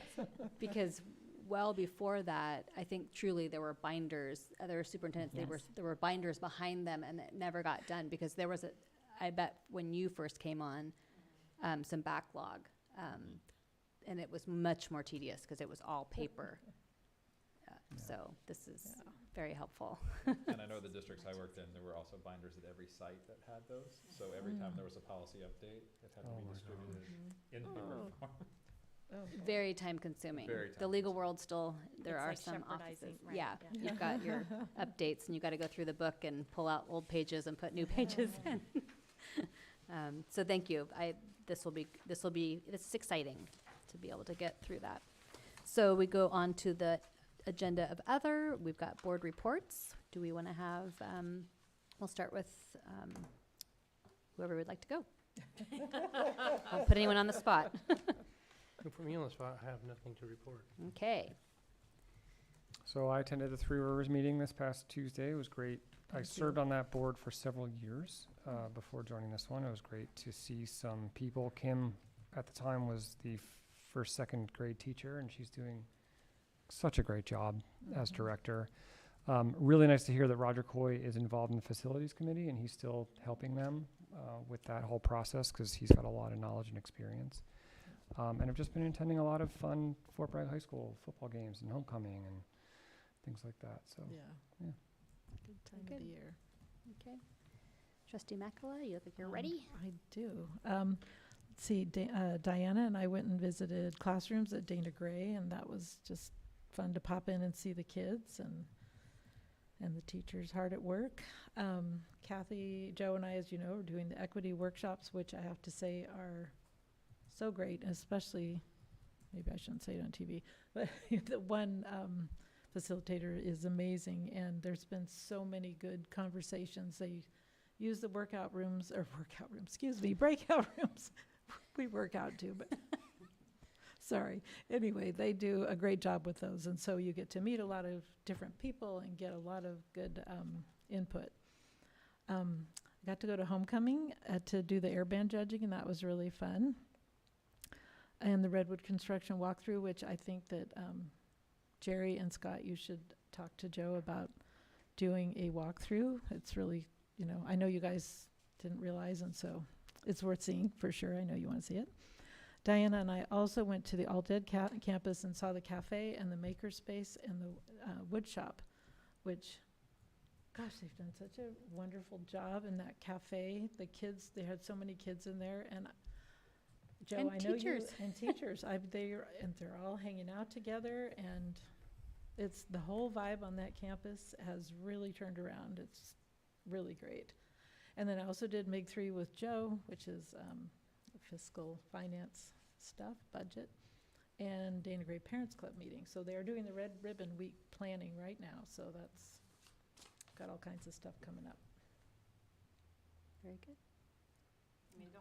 Trustee Okay, so the first thing I want to mention is that if you take a look at the logo on the screen, I'm working with the company I used to work with when I worked at Fort Bragg High School to do a district-wide all-employee clothing order. So I have finally, after I think 3 weeks, got the actual embroider and screen print nailed down, and then I we'll have everything approved by Superintendent Aldridge as far as before it gets sent out to the district. But as a board member, I would love to have a nice jacket or something that says Fort Bragg Unified School District. So I decided to use my old background and do it for the whole district. So it'll be a store that's set up through it used to be GTM, but now it's called Champion. But and so people can order. They pay for it. It's shipped to them. The store stays open. So if somebody has I understand it's a bad time as far as holidays coming, so if they want to buy something in May, they just go on and do it in May, and it stays open as long as we want to do it. So that's so great. I'm excited about that, and I'll share that with Superintendent Aldridge when I get the final thing done. And just to clarify, so everyone's purchasing what they want or don't have to on their own expense? Yes. Yeah, it's not a district funded, It's not a use of public funds. Right, yep, So just clarifying. There Yep. is the reverse, because it's gonna go, we're doing, because I don't wanna do purple or red or blue, it needs to be, so we're doing black and dark gray, so it is gonna be reversed, so yes. Oh, Joe's great. got the, And is that going to be open to the public, like anyone? I didn't really think it was going to the public. Well, I mean, just if I'm wearing something and someone's like, hey, I want to get a like shirt an like that, are they going to be able to go on this website? And I guess so, sure. They could work I through mean, you. I don't think you have to have a Google account, to get into Google. Yeah. Some people like to show pride. Yeah, we could. That's true. Right, we could, And they might not want forward. Yes, you're right. Move on. So, I do want to say that I thoroughly enjoyed being able to be at Redwood yesterday, and it was nice. I mean, anyway, it was great. I did make it to homecoming halls. I was up here all evening and got to hang out with some staff and students, so that was exciting. The rally was great. It's so exciting to see. I've seen lots of homecomings, but so many kids were involved, and it's great to see them back. Amazing. went to Fort Bragg High School Parent Night.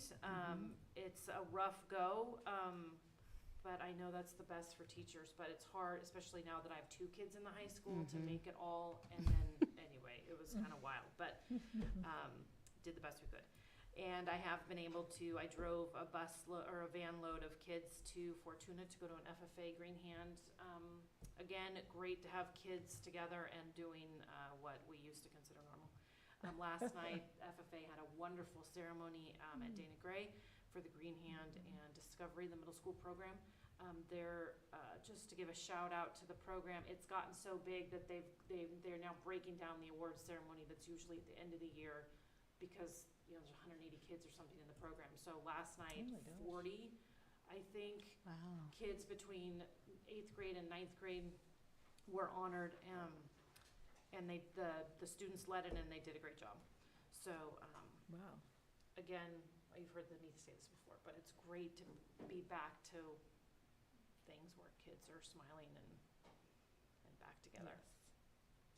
And what was the name of that program that you just said the kids got awarded?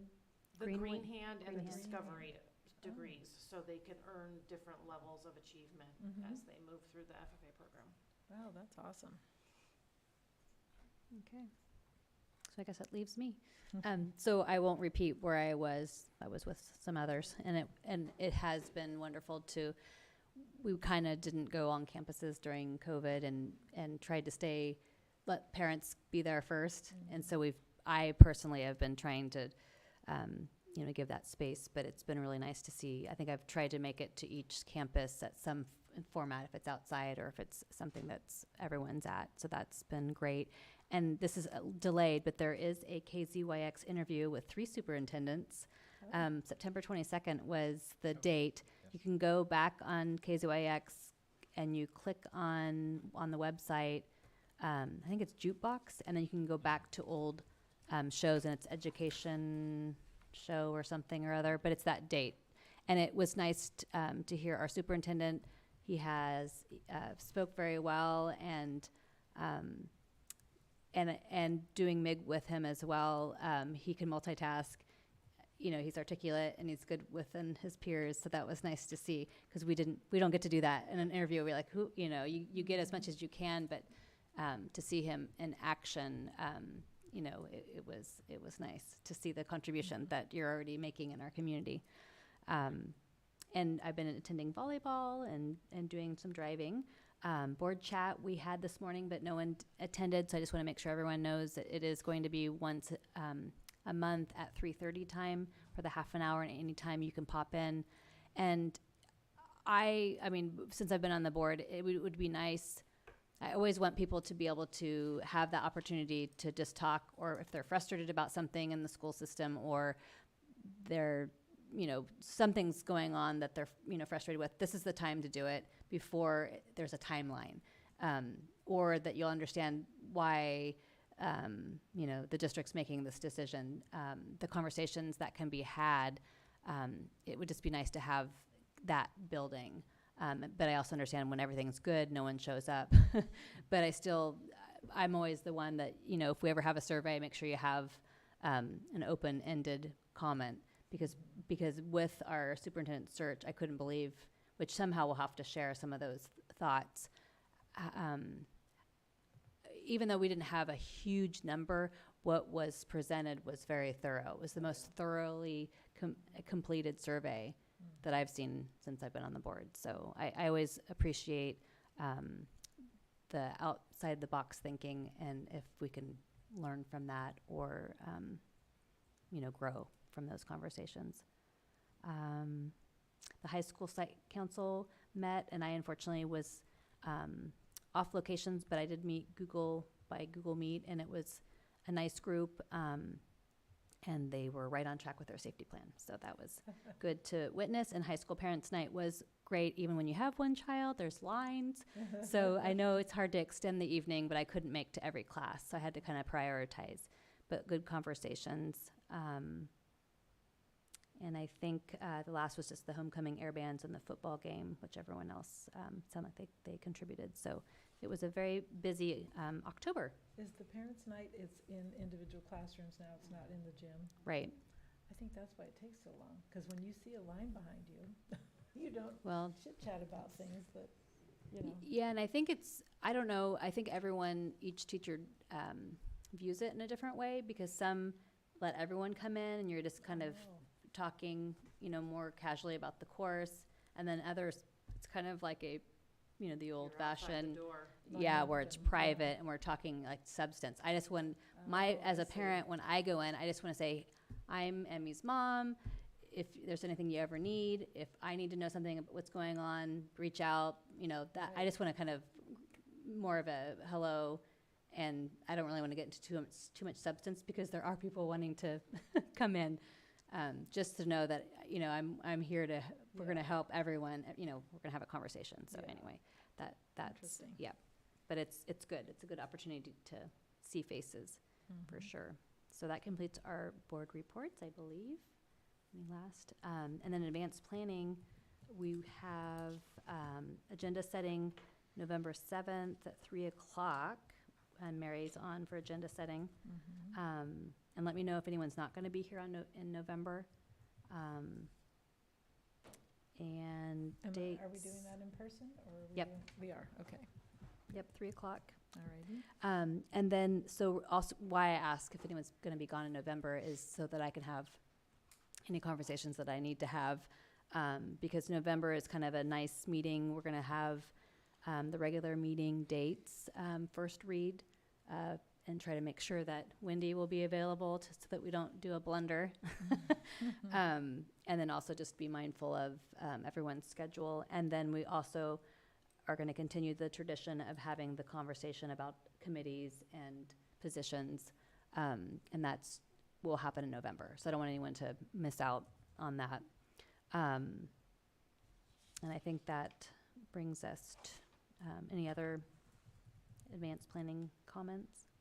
I'm also anticipating that the Blue Zones project will come and provide a presentation. They're asking if we as the district will sign on to their pledge that they have about communities, and they're very complimentary of the programs we already have in place, and say that they kind of refer to us as a model already, so it might be a easy fit. Yes. Did Michelle ever talk to you, Dinah? We haven't connected. No, she did reach out, and we did not connect. She's the person that works with Blue Door or Blue Zone, and asked for Dinah's contact. Somebody I know, yeah. But it sounds like you've met with I met some with other Tina Tyler O'Shea, who's the main- Mendocino County lead on it. Okay. And Ryan, can't remember Ryan's last name, but Okay. Her assistant there, and so. Awesome. And it takes us. Did you have something? One quick thing, I just wanted to remind you, if we are allowed to come to the November 1st PD, at least for the speaker, if you could let us know, that'd be great. I I'd love think to that do you that. should. There's no reason not to. Yeah, you should Yeah. plan to, if you would like to come. We'll just get you the time. Time and place. Yep. Yeah, Yeah. great. Cotton I wish I Auditorium, could so. be there, but I'm on a college visit with my son. Yeah, which is fun. And kind of like the range, yeah, like if it's just an I hour. went to a boomerang training. It'll be Yeah. about an hour or so. Okay, yes. gotcha. That gave me Okay. goosies there, Kathy. I know, Oh, exciting. goodness. Okay, so housekeeping and reminders. We don't need to read over all of those, I don't believe. I do have one correction for the Okay. board, or for anybody who's gonna watch this. The Halloween dance at the middle school, the correction is on the time. It is 6 to 8 p.m., not 8 to 10. 8 to 10 is for high school dance. 6 to 8, they were probably getting really excited. Ooh. 6 to 8. I don't want anybody, Showing up when it's over. no, I don't want any parents thinking their students shouldn't be home until after 10. Right, that's good clarification. So I think we will have Redwood Parents Club November 1st at 5:15. Dana Gray, do we have folks that are able to attend? Yeah, I'll be at that. And then Three Rivers. I'll be at that. Be at that. Very good. So I think that's covered. And then What about ELAC, DLAC? that's on the calendar, I think. That was the 27th. Yeah, is someone going to that, or? So those are virtual still? Yeah, our virtual, Yeah. yes. I think I can if, Okay. yeah. I mean, I can go if you. We but we can actually both go if we need to. So we I'll put it, could both go. yep, That's we've true. done that before. Yeah. So I'll put that on my calendar. Okay. I'll double check. And if two members can attend, we are switching the format a little bit with ELAC, DLAC this year, where ELAC, we're doing Redwood, Dana Gray is in one group, and then middle school, high school is the other group, virtually split out. Oh, okay. So that we just have to, so we could just each take a side, because it's like a breakout room. Yes. Okay, gotcha. So Great. that, you're doing it at one, because I did read the meeting minutes, so I gathered that that was, I didn't know it was going to continue, which is nice. And then, so I guess if there are any other tours for the construction, or what was the other thing we were thinking? Oh, the Kelly Smith, if that could be put on the Board of Trustees calendar. Because, yeah, I think for whatever reason that was missed on the update, but just to make sure that they, yeah. Just so that I'm clear, the tour was part of the committee. isn't it? Right. The Citizens Oversight Committee was set up for that originally. Right. But we can probably arrange something anytime we want, because almost everybody involved is around on Wednesdays. Okay. Oh, okay. So, Right. I just think that we were just piggybacking on it because everyone was going anyway, and we definitely didn't interfere with the advisory. I think that's what Scott and Jerry had thought that was really on for them, but we just did the tour and then we just left, so we weren't part of that part. So that was the misunderstanding. Yeah, yeah. We didn't want to take over the over that spot, so It's just nice to see Jennifer. yeah, it was. Okay, so I think that takes us to motion to adjourn. And a second. I'll second. So moved. 8:16 adjournment. Nice job.